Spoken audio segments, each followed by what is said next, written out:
This channel does not promote any violent, harmful, or illegal activities. All content provided by this channel is meant for an educational purpose only.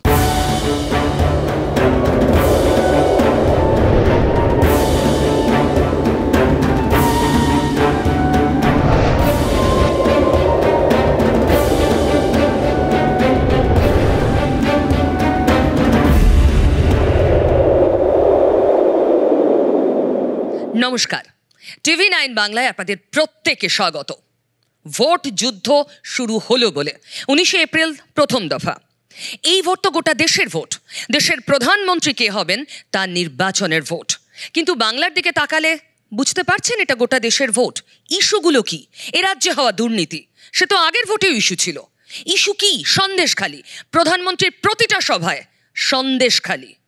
এই সন্দেশখালি যে বিজেপির হাতিয়ার, এ রাজ্যে এই ভোটের ক্ষেত্রে কোনো সন্দেহ নেই। আর এই সন্দেশখালি এ রাজ্যের শাসকের গলার কাঁটা।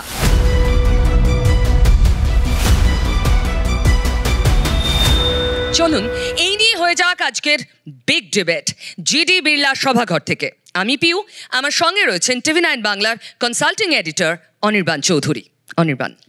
পিউ, দেখো, অনেকে তুমি বলছো গলার কাঁটা, অনেকে বলছেন এটা নাকি তৃণমূলের ওয়াটারলু। আর ওয়াটারলুতে নেপোলিয়ন, প্রবল প্রতাপশালী নেপোলিয়ন একদিনের যুদ্ধে পরাজিত হয়েছিলেন এবং তার অভিঘাতটা অন্যরকম ছিল। এবং সন্দেশখালির সাথে অবশ্যই তুলনা করা ঠিক নয়, কিন্তু সন্দেশখালি খুব ইন্টারেস্টিং, আমাদের সাংবাদিকদের কাছে অন্তত স্টাডি করার জন্য ইন্টারেস্টিং।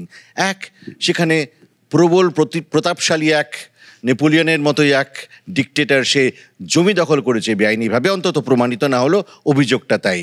মহিলারা লাঞ্ছিত হয়েছেন এবং সবথেকে বড় ব্যাপার হচ্ছেন সেই প্রবল প্রতাপশালী সেই ভদ্রলোকটি, তিনি আইন মানেননি, তিনি প্রশাসন মানেননি, তিনি তার যে পলিটিক্যাল বস তৃণমূল নেতাদেরও মানেননি। তিনি সেখানে একটা সাম্রাজ্য চালিয়েছেন। সেই সাম্রাজ্যটা কি গলার কাঁটা কি নয়, সেটা আমরা আলোচনায় যাই আগে। একদম। অনির্বাণ, তুমি নেপোলিয়নের সঙ্গে তুলনা করলে সন্দেশখালির বাঘকে। আসলে রাজনীতি কিন্তু এই বাঘ ধরে সন্দেশখালির ভিতরে ভোটার খুঁজছে, মহিলা ভোটার প্রায় 50%। আমার ঠিক ডান দিকে রয়েছেন তৃণমূল কংগ্রেস নেতা এবং রাজ্যের মন্ত্রী স্নেহাশিস চক্রবর্তী। তার পাশে রয়েছেন ডক্টর কুণাল সরকার। তার পাশের চেয়ারটা দেখতে পাচ্ছেন খালি, সেখানে থাকবেন একজন বিশেষ অতিথি। এখনই নাম বলবো না, সারপ্রাইজ। আমার ঠিক বাঁদিকে রয়েছেন তৃণমূল নেতা অরূপ চক্রবর্তী, ঠিক তারপরে রয়েছেন নিরাপদ সর্দার সিপিআইএম নেতা এবং বসিরহাট কেন্দ্রের সন্দেশখালির যে বসিরহাটের অন্তর্গত তার প্রার্থী এবং বিজেপি নেতা জগন্নাথ চট্টোপাধ্যায়। পিউ, আগে আলোচনার আগে আমরা রুলস অফ দ্য গেমটা আলোচনা করে নিই। আমরা 3টে সেগমেন্টে ভাগ করছি আমাদের আজকের অনুষ্ঠানকে। প্রথমেই প্রত্যেক বক্তাকে আমরা 5 মিনিট করে সময় দেব, তারা নির্ঝঞ্ঝাট কারোর কোনো ইন্টারফারেন্স ছাড়া বলবেন। তারপর কাউন্টার করার পালা, সেখানেও 4 মিনিট করে পাবেন। তারপর ওপেন সেশন। তাহলে শুরু করি আজকের আলোচনা। মেগা ডিবেটের প্রথম বক্তা পোডিয়ামে গিয়ে বলবেন স্নেহাশিস চক্রবর্তী। স্নেহাশিসদা, আপনার সময় শুরু এখন। নমস্কার। আমি প্রথমেই TV9-এর যত দর্শক আছেন তাদের সকলকে আমি শুভেচ্ছা জানাচ্ছি এবং যে সমস্ত গেস্ট এখানে এসেছেন এই বিতর্কে অংশগ্রহণ করার জন্য তাদেরও শুভেচ্ছা জানাই। দেখুন, বিষয়টা যেটা রয়েছে যে সন্দেশখালি গলার কাটা কিনা এই নির্বাচনে তৃণমূল কংগ্রেসের কাছে, আমি বলছি না, একেবারেই নয়। তার কারণ হচ্ছে এটা হচ্ছে ভারতবর্ষের সরকার গঠনের নির্বাচন এবং সেই নির্বাচনে দেশের মানুষ ভোট দেবে, তার একটা সুযোগ, 5 বছর অন্তর একটা সুযোগ তারকে সে পাচ্ছে, যেখানে সে দেশের সরকার গঠন করবে। কত রকম ভাবনা তাকে ভাবতে হবে। এই একটা নির্বাচনে একটা দলকে সরকারে বসাতে হলে মানুষ কি চায় সরকারের কাছে? মানুষ সরকারের কাছে ডেভেলপমেন্ট চায়, উন্নয়ন চায়, এবং সেই ডেভেলপমেন্ট যাতে সাধারণ মানুষের আপামর সাধারণ মানুষের জীবনযাত্রার মানের পরিবর্তন ঘটিয়ে দিতে পারে। একটা দেশের নির্বাচন মানে আরও কত কি, দেশের নিরাপত্তা থাকে, দেশের আইন শৃঙ্খলা থাকে, দেশের কিভাবে দেশের বেকার সমস্যার সমাধান হলো কি হলো না, এগুলো নানা প্রশ্ন একটা নির্বাচনে থাকে। সেখানে সন্দেশখালি একটা ঘটনা ঘটেছে, যে ঘটনা অভিযোগ হয়েছে, অভিযোগের ভিত্তিতে রাজ্য সরকার, তৃণমূল পরিচালিত সরকার 4 জনকে গ্রেপ্তার করেছে এবং জমি দখলের যে অভিযোগ সেই জমি ফিরিয়ে দেওয়ার জন্য প্রশাসন উদ্যোগ গ্রহণ করেছে। মানুষ তো এটাই চায় যে অন্যায় অবিচার দেশ থেকে একেবারে নির্মূল যেদিন হয়ে যাবে সব থেকে খুশি হব আমরা সবাই। কিন্তু যতক্ষণ থাকবে সরকারের কাছে মানুষ চায় সরকার কি ব্যবস্থা নিল। এখানে মমতা বন্দ্যোপাধ্যায়ের নেতৃত্বে যে সরকার রয়েছে সেই সরকার দেখিয়ে দিল যে একটা অভিযোগের ভিত্তিতে সে তার নিজের দলের সাথে যুক্ত মানুষকেও কিন্তু ছাড় দিল না। আজকে শাহজাহান শেখ সহ যারা গ্রেপ্তার হয়েছে তৃণমূলের সাথে তারা যুক্ত ছিল, যদিও 13 সাল পর্যন্ত শাহজাহান শেখ সিপিএম করেছে। সেই এখন তার বিচার হবে, কোর্ট বিচার করবে, সে দোষী বা নির্দোষ এখান থেকে আমরা ঠিক করে দিতে পারবো না, কিন্তু পদক্ষেপ নিয়েছে সরকার, মানুষ এটা চায়। এখন এই নির্বাচন মূলত এটাই হবে যে দেশের যে পবিত্র সংবিধান আছে সেই সংবিধান রক্ষিত থাকবে কি থাকবে না। আজকে বিজেপি নরেন্দ্র মোদীর নেতৃত্বে যে সরকার চালাচ্ছে তার সংবিধানের যে মূল স্তম্ভগুলো আছে, যে গণতন্ত্র আমরা পেয়েছি, মৌলিক অধিকার পেয়েছি, যুক্তরাষ্ট্রীয় কাঠামো পেয়েছি, ধর্মনিরপেক্ষতা পেয়েছি, যেটা 76 সালে অন্তর্ভুক্ত হয়েছিল আমাদের সংবিধানে, সেগুলোকে একেবারে বুলডোজ করে চলেছে এই কেন্দ্রীয় সরকার, এবং সেটা রক্ষিত থাকবে কিনা এটা ভারতবর্ষের মানুষের সামনে প্রধান ইস্যু হয়ে দাঁড়াবে। প্রধান ইস্যু হয়ে বাংলায় দাঁড়াবে যেভাবে স্বাধীনতার পর কেন্দ্রীয় সরকার যে তীব্র বঞ্চনা বাংলার প্রতি করছে, এটা আগে কখনোই কোনো সরকার করেনি। যে একটা যুক্তরাষ্ট্রীয় কাঠামোর মধ্যে থেকে রাজ্য সরকারের যা প্রাপ্য, যেটা কেন্দ্র এখান থেকে যে কর সংগ্রহ করে তুলে নিয়ে যায় তার একটা অংশ কেন্দ্রীয় প্রকল্পের মাধ্যমে তার একটা পার্ট, একটা কোথাও 60-50% ফিরিয়ে দেওয়া মানুষের তার দায়িত্বের মধ্যে পড়ে। সেইখানে কেন্দ্র টাকা বন্ধ, 100 দিনের টাকা বন্ধ করে রেখেছে, আবাস যোজনার টাকা বন্ধ করে রেখেছে, অর্থাৎ এখানকার মানুষের টাকা তুলে নিয়ে গিয়ে সে খরচা করছে অন্য রাজ্যে, সে হয়তো গুজরাটে করছে, উত্তরপ্রদেশে করছে, মধ্যপ্রদেশে করছে। এই যে প্রতারণা বাংলার প্রতি করছে, যে বঞ্চনা করছে, তার বিরুদ্ধে বাংলার মানুষ এবার রায় দেবে। সন্দেশখালি যারা অন্যায় করেছে তার বিচার হবে, শাস্তি হবে, সেটা আমরা নিশ্চয়ই সেটা সকলে মিলে চাই। কিন্তু এটা এই নির্বাচনে প্রধান ইস্যু নয়। এগুলো হচ্ছে মিডিয়া একটা তৈরি করছে, একটা ঘটনা, একটা বিচ্ছিন্ন ঘটনাকে সার্বিক করার চেষ্টা করছে। এবং আমরা যখন প্রধানমন্ত্রীর মুখে সন্দেশখালির কথা শুনছি এই নির্বাচনে, তখন আমরা বুঝতে পারছি তিনি কতটা ভয় পেয়েছেন এবং কতটা তিনি দেউলিয়া অবস্থা হয়ে দাঁড়িয়েছেন। তিনি দেশবাসীর কাছে এটা প্রকাশ করতে পারছেন না যে তিনি বিগত 10 বছরে দেশের মানুষের জন্য কি করেছেন এবং কি করতে চান। কারণ তিনি যা যা বলেছিলেন 14 সালের আগে থেকে প্রত্যেকটা তিনি সেই প্রতিশ্রুতিগুলোকে ভঙ্গ করেছেন, এবং বারবার যা বলেছেন সেগুলো পরবর্তীকালে জুমলায় রূপান্তরিত হয়েছে, একটা মিথ্যা প্রতিশ্রুতিতে রূপান্তরিত হয়েছে। তাই তার মুখে সন্দেশখালি। তো এটা আপনার সন্দেশখালি নির্বাচন তো হবে 4 জুন মাসে 4 তারিখে রেজাল্ট বেরোবে, দেখবেন সন্দেশখালি বিধানসভাতেও তৃণমূল কংগ্রেস বিপুল ভোটে আমাদের বসিরহাটের তৃণমূল কংগ্রেস প্রার্থীকে এগিয়ে দেবে। কারণ যেভাবে ডেভেলপমেন্ট মমতা বন্দ্যোপাধ্যায় তৃণমূল স্তরে পৌঁছেছে, মানুষের খাদ্য, তাদের চিকিৎসা, তাদের শিক্ষা, এগুলো তো ইস্যু, এগুলো হচ্ছে মানুষ দেখছে। ফলে এই পরিকল্পিতভাবে একটা মিডিয়াকে কেন্দ্র করে সন্দেশখালি তৈরি করা, এটা খুব যে প্রভাব পড়বে বলে আমার নিজের মনে হয় না। থ্যাংক ইউ স্নেহাশিস দা, সময় শেষ। পরবর্তী বক্তা। এর পরের বক্তা নিরাপদ সর্দার, সিপিআইএম নেতা এবং বসিরহাট কেন্দ্রের প্রার্থী। পোডিয়ামে প্লিজ। আপনার সময় 5 মিনিট। সময় শুরু এখন। নমস্কার। TV9 বাংলার যে সমস্ত শ্রোতা আমাদের কথা শুনছেন তাদের সকলকেই আমার পার্টির পক্ষ থেকে আন্তরিক শুভেচ্ছা, অভিনন্দন জানাচ্ছি। আমরা খুবই গুরুত্বপূর্ণ সময়ে উপস্থিত হয়েছি TV9 বাংলার সেই সান্ধ্য অনুষ্ঠানে, যখন গোটা দেশের একটা নির্বাচনের ডাক, দেশের মানুষ কোন দিকে যাবে, কোন দিকে রায় দেবে, সেই অপেক্ষায় বিভিন্ন রাজ্যের ভোটাররা দিন গুনছে। এইরকম একটা গুরুত্বপূর্ণ সময় আমরা এখানে উপস্থিত হয়েছি। আপনারা সবাই জানেন, দেশের এই নির্বাচনকে সংগঠিত করার জন্য আমাদের পার্টি, বিশেষ করে কমরেড সীতারাম ইয়েচুরি, বিজেপি বিরোধী সমস্ত শক্তিকে ঐক্যবদ্ধ করার জন্যে বেশ কয়েক মাস ধরে লাগাতার প্রচেষ্টা চালিয়েছেন।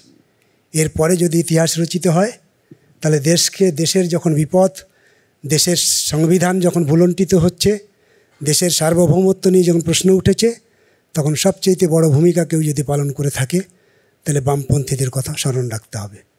আজকের যে বিষয়টা আছে সেই বিষয়টা আমি আপনাদের গুটি কয়েক কথা বলতে চাই, যে কথাগুলো শোনার পর আপনারাই বিচার করবেন, আপনারা ভাববেন। দলের পক্ষ থেকে, অর্থাৎ শাসক দলের পক্ষ থেকে যে সমস্ত নেতৃত্ব এখানে আছেন, তারাও ভাববেন যে সন্দেশখালের এই ঘটনা সত্যি সত্যি তাদের গলার কাঁটা কি না।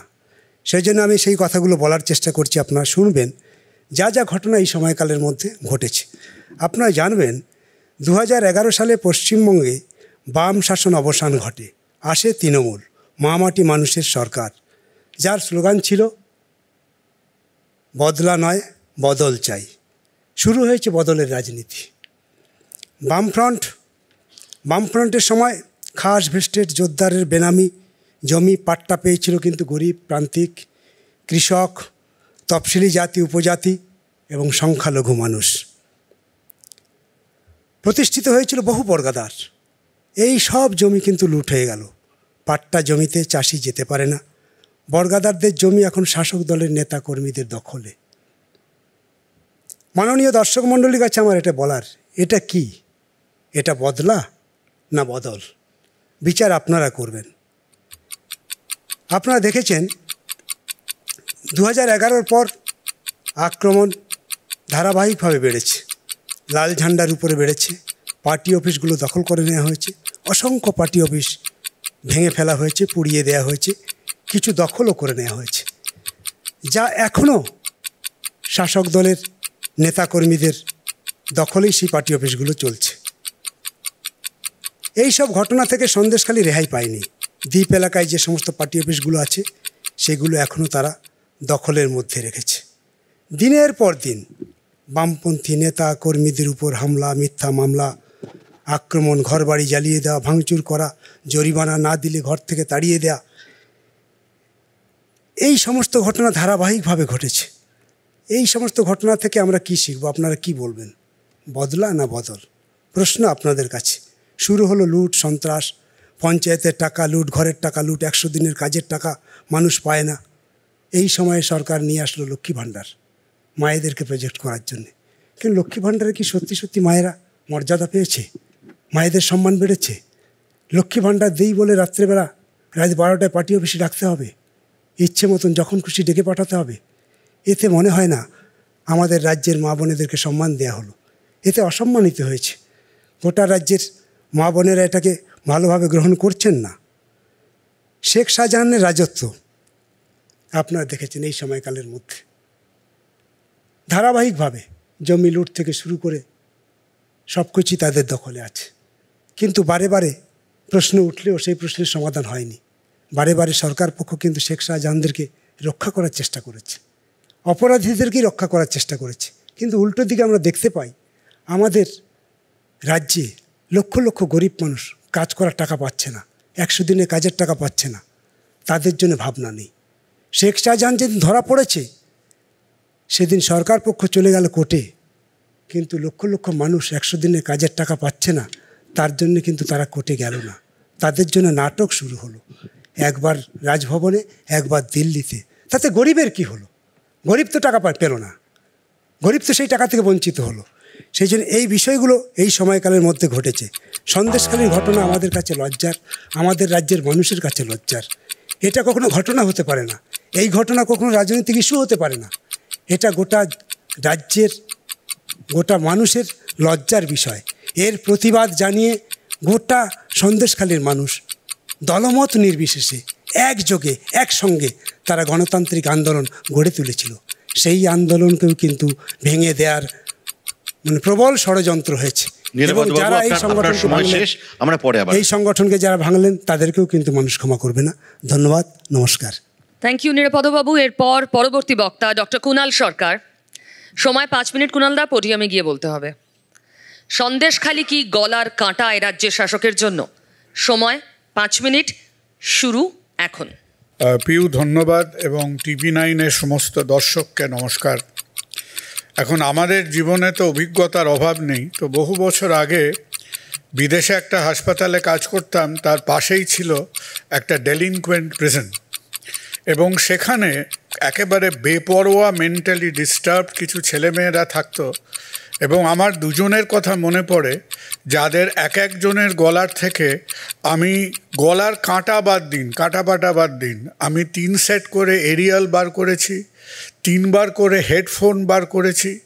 তারা হাতের কাছে যাই পেতেন তারা কলম গিলে ফেলতেন এবং এটা তাদের কাছে একটা দৈনন্দিন অভ্যাসে পরিণত হয়েছিল।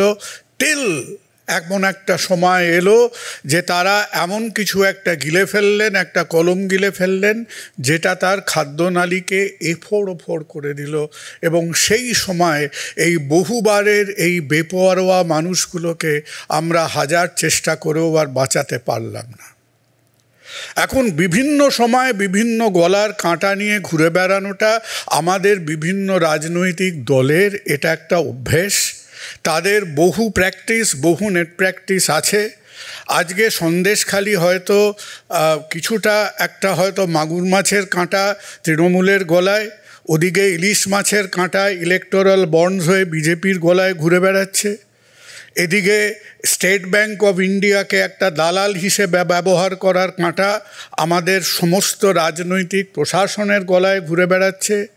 এবার আমরা যে মোটামুটি আমাদের একটা রাজনৈতিক প্রশাসনকে আউটসোর্স করেছি, সেটা যখন আকবর করেছিলেন আপনি তাকে মনসবদার বলেছিলেন, যখন লর্ড কর্নওয়ালিস করেছিলেন আপনি তাকে জমিদার বলেছেন, আর আজকের পোস্ট ইন্ডিপেন্ডেন্ট ভারতবর্ষে আপনি যখন বলছেন আপনি এক একটা আঞ্চলিক ক্ষমতার কেন্দ্রকে আউটসোর্স করেছেন।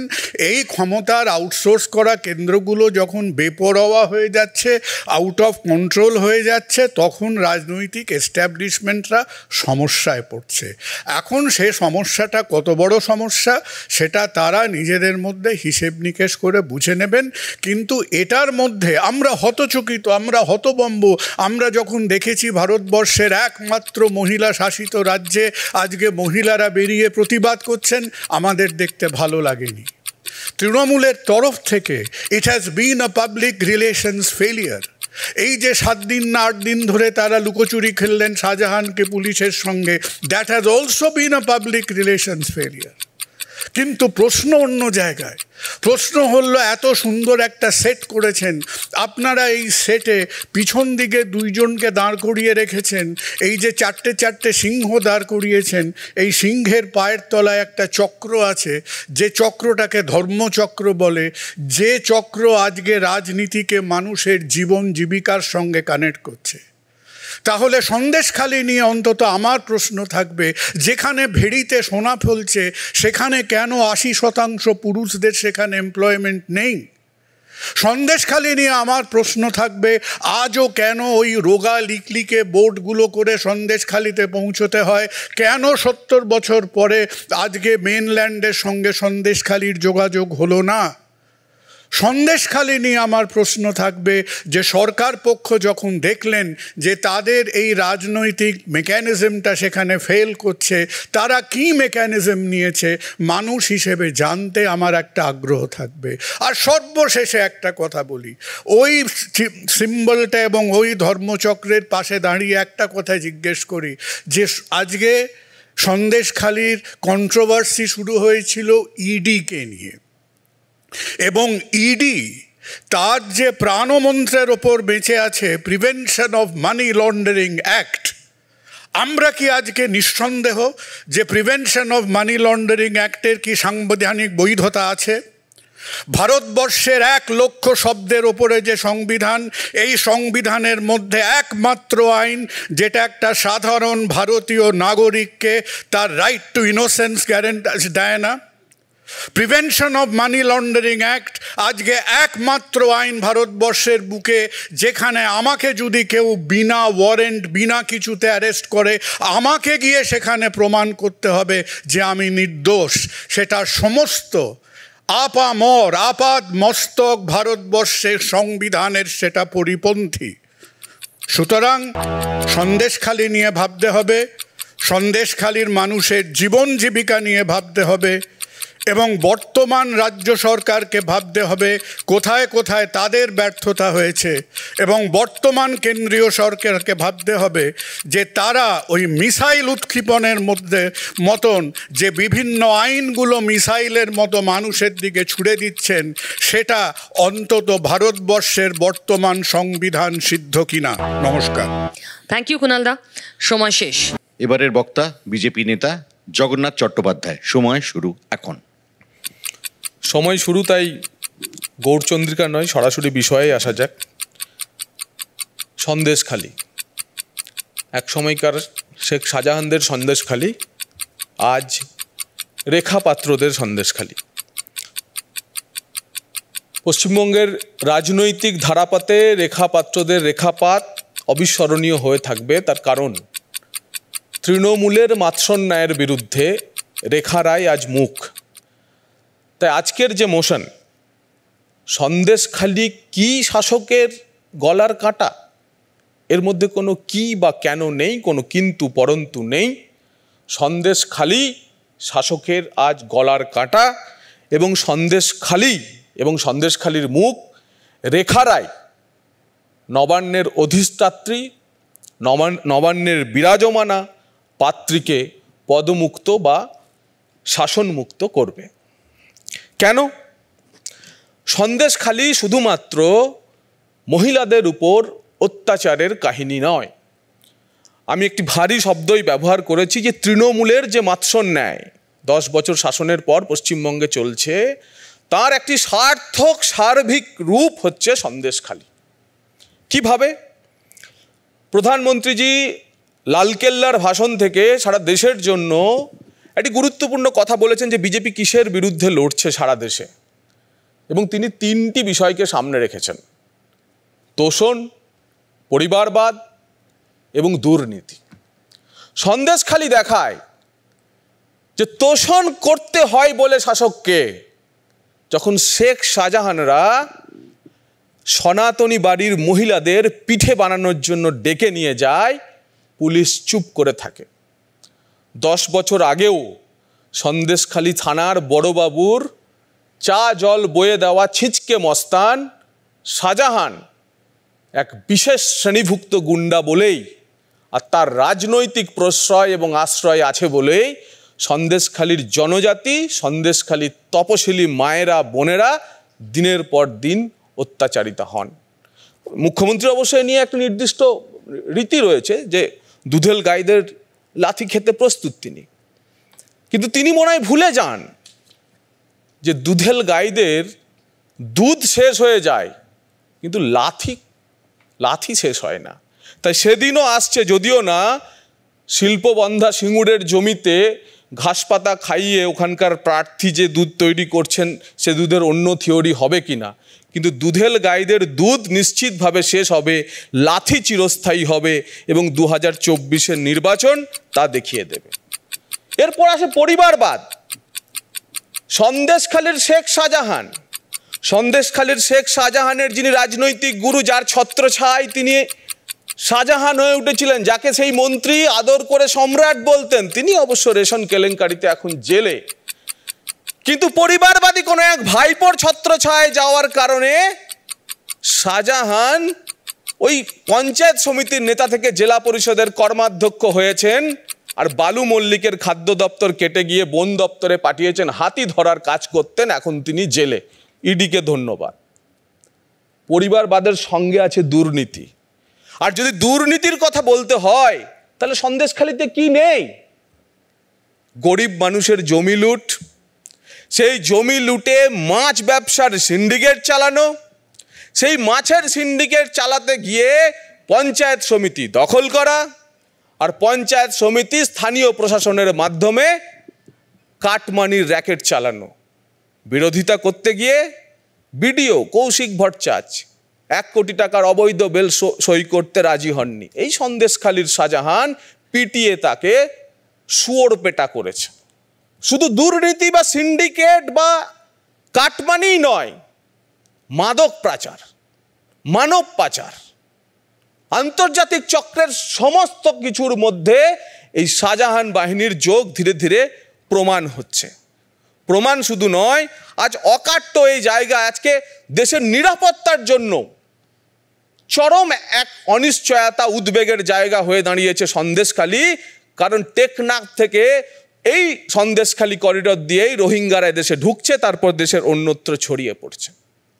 মহিলাদের উপর অপরাধ তো রয়েছে, সেই সঙ্গে সন্দেশখালী কেন বাংলার মাৎসন্যায়ের একটি সার্বিক চিত্র? তার কারণ এই যে রেখা পশ্চিমবঙ্গের অর্থনীতিকেও দেখিয়ে দেয় সন্দেশখালী। রেখার স্বামী সে একজন পরিযায়ী শ্রমিক, তামিলনাড়ুতে কাজ করে, অসহায় পরিবার, স্বামী বাইরে, আর তাই রেখাদের অত্যাচারের মুখে পড়তে হয়। প্রধানমন্ত্রী নরেন্দ্র মোদীজি তাকে শক্তি স্বরূপা বলেছেন, সার্থক বলেছেন। আর সেই রেখার তাঁর দেওয়া বয়ানে ম্যাজিস্ট্রেটের সামনে তাঁর দেওয়া অভিযোগের ভিত্তিতে এই পশ্চিমবঙ্গের পা চাটা শাহজাহানের পা চাটা পুলিশও ওখানকার গুন্ডাদের গ্রেপ্তার করতে বাধ্য হয়েছে। তাই রেখাদের স্বাস্থ্যসাথীর কার্ডের খুঁটিনাটি আপনারা প্রকাশ্যে এনে দেন না কেন? রেখার ওই হোগলার বাড়িটা দেখান না তো, বলেন না তো যে আবাস যোজনার বাড়ি রেখাকে দিইনি, কেন বলেন না? তার কারণ আপনার সিন্ডিকেট চলে, কাটমানি চলে, সেন্ট্রাল গভর্নমেন্টের স্কিম নিয়ে দুর্নীতি চলে। তাই সন্দেশখালী মানে চুরি, দুর্নীতি, কাটমানি, সিন্ডিকেট, মাদক পাচার, মানব পাচার, কেন্দ্রীয় প্রকল্পের আত্মসাৎ, পশ্চিমবঙ্গের অর্থনীতির জীর্ণ দশা। তাই সন্দেশখালী বলে যে আমি মমতা বন্দ্যোপাধ্যায়ের গলার কাঁটা।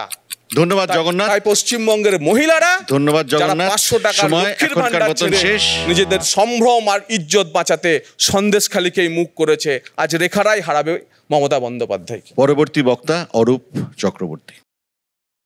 শুভ সন্ধ্যা। আচ্ছা, ভেবে দেখুন, দেশের 45 বছরে সিএমআই এর রিপোর্ট বলছে ভারতবর্ষের বুকে সবচেয়ে বেশি বেকার 2023 সালের অক্টোবর মাসে রিপোর্টেড হয়েছে। সেটা কিন্তু আমাদের দেশের গলার কাটা হচ্ছে কি হচ্ছে না সেই বিচার দেশের জনগণ করবেন, কারণ ভোটটা তো দেশের ভোট, এটা তো দেশের কেন্দ্রীয় সরকার তৈরি করবার ভোট। বা ধরুন 2019 সালে যখন নরেন্দ্র মোদী সভা করতে এসে প্রতিশ্রুতি দিয়েছিলেন যে 2022 সালের মধ্যে দেশের কৃষকের আয় তিনি দ্বিগুণ করবেন, আর সেই দেশের কৃষকরা মাসের পর মাস দিল্লির সিংহু বর্ডারে দাঁড়িয়ে আন্দোলন করছেন। ইতিমধ্যেই 4 জন কৃষকের মৃত্যু হয়েছে আবার দ্বিতীয় দফার আন্দোলনে। সেটা কি দেশের মানুষের গলার কাটা হচ্ছে কি হচ্ছে না? দেশের 70 বছরে অর্থনীতির অবস্থা সবচেয়ে খারাপ। আমাদের স্বপ্ন দেখানো হচ্ছে 5 ট্রিলিয়ন ইকোনমি, বিশ্বের তৃতীয় অর্থনৈতিক শক্তি হব। আমরা প্রথম 10, 12, 15তেও নেই। কিন্তু এই যে স্বপ্ন ফেরি করা আর বাস্তব জায়গাটা কোথায়? ভারতবর্ষের এখনও 65% মানুষ একবেলা কার্যত আতপেটা খেয়ে রাতে ঘুমোতে যান। এটা আমাদের গলার কাটা হচ্ছে কি হচ্ছে না? এই জগন্নাথ বলল যে বাড়ি, আবাস, দুর্নীতি, কত কথা। মোদিজি বলেছিলেন 2022-এর শেষের মধ্যে দেশে এমন কোনো বাড়ি থাকবে না, গোটা দেশে। পশ্চিমবঙ্গ ছেড়ে দিন, খুব খারাপ জায়গা। আপনাদের তো স্বর্গরাজ্য রয়েছে, ভারতবর্ষের গোবলয়, উত্তরাঞ্চল, মধ্যপ্রদেশ, ছত্তিশগড়, রাজস্থান, গুজরাট, সেখানে সব মানুষ বাড়ি পেয়েছে জগন্নাথবাবু? আপনার দেওয়া তথ্য বলছে না। এখনও দেশের অসংখ্য মানুষ যারা কার্যত বিনিদ্র রাত কাটান, রাত্রিবেলা মাথায় বৃষ্টি হলে চাল দিয়ে জল পড়ে, নরেন্দ্র মোদী সেই জায়গায় দেশের মানুষকে রেখেছেন। সেগুলো গলার কাটা হচ্ছে কি হচ্ছে না? জগন্নাথ বললেন লালকেল্লা থেকে মোদিজির ভাষণ, তোষণ, পরিবারবাদ, দুর্নীতি। আমার মনে আছে বারাসাতের সভায় এসেও যে রেখাপাত্রের কথা বলছেন, সেদিনকে সেই সভায় তিনি উপস্থিত ছিলেন। সেখানেও পরিবারবাদ নিয়ে নরেন্দ্র মোদী যখন কথা বলছেন, Suvendu Adhikari leader of opposition হাততালি দিচ্ছেন, আর তার ভাই সৌমেন্দু অধিকারী কাথি লোকসভা কেন্দ্রের প্রার্থী হচ্ছেন। পরিবারবাদের বিরুদ্ধে বিজেপি কী করে লড়াই করে জগন্নাথ আমার থেকে ভালো জানে। আজকে বাঁশুরি স্বরাজ দিল্লির থেকে প্রার্থী হচ্ছেন। আজকে মানে নাম বলতে গেলে প্রায় গোটা 50 নাম চলে আসবে। আমি নামের তালিকা দীর্ঘ করছি না। প্রেম কুমার ধুমল, অনুরাগ ঠাকুর, রাজনাথ সিং, গোপীনাথ মুন্ডে, পঙ্কজা মুন্ডে, প্রমোদ মহাজন, পুনম মহাজন, শেষ হবে না। তাই নামের তালিকা আর বাড়াচ্ছি না। আমি বলছি যে নিশ্চয়ই সন্দেশখালী গলার কাটা হবে কি হবে না সেটা তো দেশের মানুষ বিচার করবে। কিন্তু সন্দেশখালী বাংলার মানুষ দেখিয়েছে যে অন্যায় যদি করা হয় এই বাংলার বুকে, তাহলে সে যে দলেরই হোক না কেন, মমতা বন্দ্যোপাধ্যায়ের প্রশাসন তাকে রেয়াত করেনি। সে তৃণমূল কংগ্রেসের নেতা হলো, শেখ শাহজাহানকে জেলের পেছনে থাকতে হয়েছে, এখনও বিচার চলছে। বিচারে দোষী প্রমাণিত হলে নিশ্চিতভাবে আদালত আইন যে রায় দেবে সেই রায় সকলে মাথা পেতে নেবে। শিবু হাজরা, উত্তম সর্দার, যাদের যাদের নামে অভিযোগ তাদের প্রত্যেককে গ্রেপ্তার করেছে মমতা বন্দ্যোপাধ্যায়ের প্রশাসন। কিন্তু তারপরও সন্দেশখালি গলার কাটা, মণিপুর আমাদের গলার কাটা হবে না, কারণ দেশে 1 বছর হয়ে গেল দেশের প্রধানমন্ত্রী মণিপুরে যেতে পারছেন না। উনি সন্দেশখালি আসছেন ভালো কথা, দেশের প্রধানমন্ত্রী আসতেই পারেন, 100 বার আসবেন, কিন্তু মণিপুরে যেতে পারছেন না। আচ্ছা, মোদিজি যেখান থেকে নির্বাচিত হয়েছেন বেনারস হিন্দু ইউনিভার্সিটির একজন ছাত্রীকে ক্যাম্পাসের মধ্যে ধর্ষণ করা হলো, এবং যারা ধর্ষণ করলো তারা বিজেপির আইটি সেলের সেখানকার দায়িত্বপ্রাপ্ত নেতা। তাদের ছবি দেশের প্রধানমন্ত্রীর সাথে, উত্তরপ্রদেশের মুখ্যমন্ত্রীর সাথে, দেশের কেন্দ্রীয় মন্ত্রীদের সাথে, তাদের বিরুদ্ধে এফআইআর গৃহীত হয় না, সেটা গলার কাটা আসছে না। আচ্ছা, কেন এই ন্যারেটিভগুলো তৈরি হয় আমি বলছি। 5ই জানুয়ারি TV9 ব্রেক করেছিল, ইডি গিয়েছিল সন্দেশখালিতে, যেদিনকে গন্ডগোল হলো। ঠিক তার 6 দিন আগে শুভেন্দু অধিকারী 30শে ডিসেম্বর সভা করে বলেছিল এবার শাহজাহানের পালা। কে বলতে পারে শাহজাহান যদি তাপস রায় হতো সন্দেশখালিতে ইডি যেত কি না? আমাদের তো এই আশঙ্কাটা এই কারণেই আসছে মাথায়, কারণ গত 26 তারিখে জিতেন্দ্র তিওয়ারি তিনি এনআইএর এসপির সাথে দেখা করতে ফ্ল্যাটে চলে যাচ্ছেন নিউ টাউনের ফ্ল্যাটে যাওয়ার পর খাম এবং লিস্ট নিয়ে যাওয়ার পর সিসিটিভি ফুটেজ রয়েছে, আগামী দিন নিশ্চয়ই সেগুলো সামনে আসবে। তারপরে দেখা যাচ্ছে 2.5 বছরের পুরনো মামলায় হঠাৎ করে গিয়ে কাথির তৃণমূল কংগ্রেসের ব্লকের নেতাদের গ্রেপ্তার করতে হচ্ছে। অর্থাৎ স্ক্রিপ্টটা, এই যে পরিকল্পিত চিত্রনাট্য, এই যে এজেন্সিকে দিয়ে খেলানোর রাজনীতি। আজকে দিল্লিতে কেজরিওয়াল অ্যারেস্ট হচ্ছে কখন? যখন অরবিন্দ ফার্মার শরৎ রেড্ডি অ্যাপ্রুভার হচ্ছে। কখন অ্যাপ্রুভার হচ্ছে? যখন তাকে ইডি অ্যারেস্ট করছে। অ্যারেস্ট করার পর সে ইলেকটোরাল বন্ডে টাকা দিচ্ছে। তারপরে যখন 6 বার সে বয়ান বদল করছে, প্রথম 6 বার বলেছে কেজরিওয়াল নির্দোষ, তারপরেও যখন তাকে ছাড়া হয়নি, তারপর জেল থেকে ছাড়া যাওয়ার পরে, ইডির কাস্টাডি থেকে রেহাই পাওয়ার পরে সে বলছে বিরোধী দলের নেতাদের বিরুদ্ধে গিয়ে। তাই পরিকল্পিত চিত্রনাট্যটা দেশের মানুষের সামনে বুঝতে অসুবিধা হয় না। আপনার সময় শেষ। 30 সেকেন্ডে কনক্লুড করে দিচ্ছি। যখন দেশের মানুষ মূল জায়গা অন্ন, বস্ত্র, বাসস্থান, কর্মসংস্থান নিয়ে প্রশ্ন উঠবে, সেই প্রশ্ন যাতে দেশের মানুষ না তুলতে পারে তার জন্য ইস্যুগুলোকে অন্যদিকে ডাইভার্ট করে দাও। আমি আবারও বলছি, সন্দেশখালিতে ভুল হয়ে থাকলে, অন্যায় হয়ে থাকলে প্রশাসন ব্যবস্থা নিয়েছে, সাজা দিয়েছে। আপনারা কি কাজ করেছেন? আগে আপনি নিজে আয়নার দিকে তাকান। ধুল চেহারে পেথি গালিব और तुम आईना साफ करता रहा। শুরুতেই আপনাদের বলেছিলাম একটা খালি চেয়ার রয়েছে, সারপ্রাইজ রয়েছে।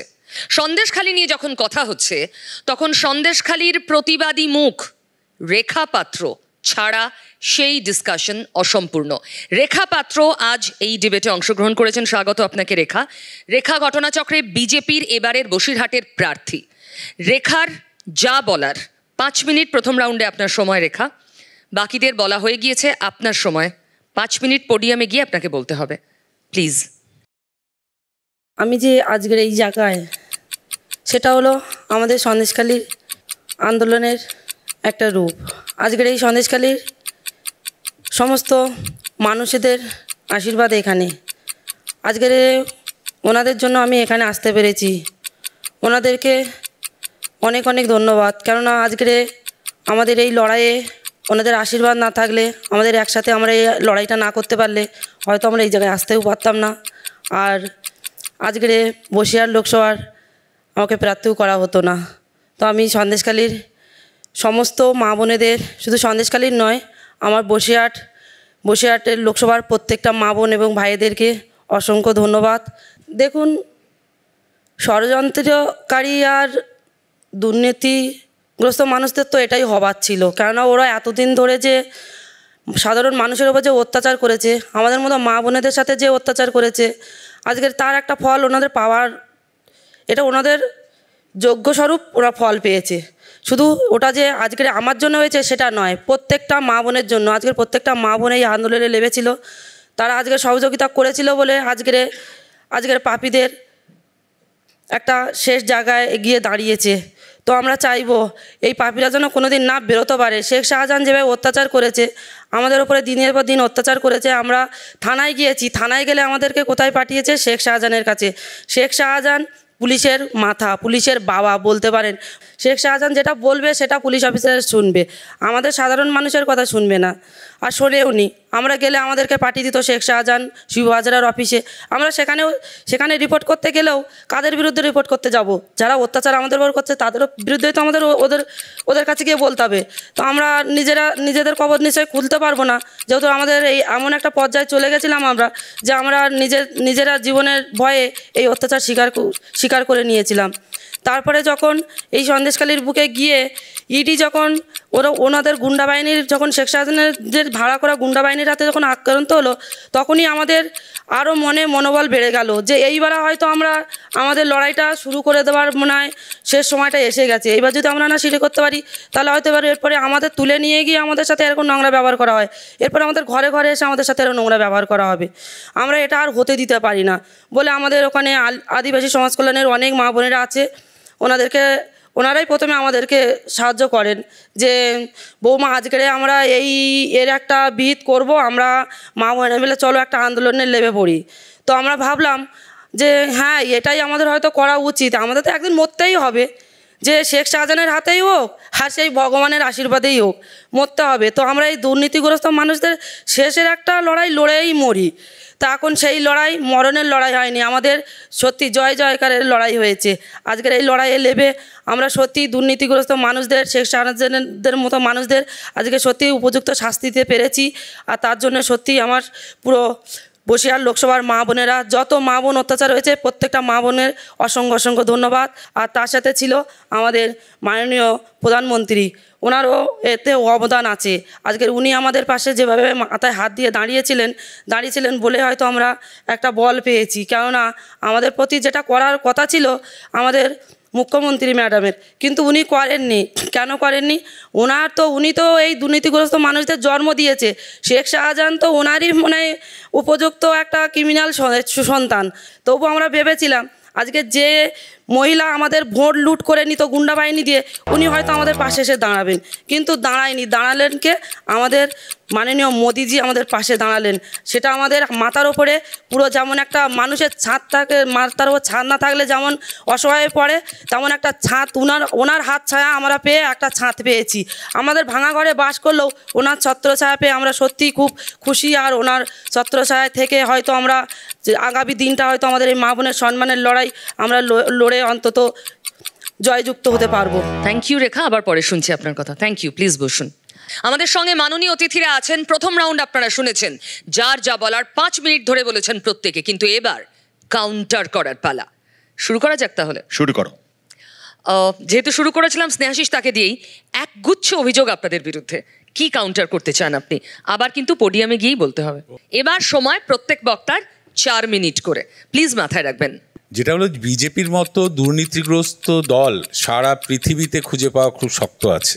তার কারণ হচ্ছে একটা বিজেপি কেন্দ্রীয় সরকারে রয়েছে, তারা একটা পলিসি তৈরি করেছে, একটা কৌশল তৈরি করেছে যে প্রধানমন্ত্রী 14 সালের আগে বলবেন যে আমি বিদেশ থেকে সমস্ত কালো টাকা নিয়ে আসব এবং সেটা ভাগ করে দিলে ভারতবাসীদের ব্যাংক অ্যাকাউন্টে 15 লক্ষ টাকা করে চলে যাবে।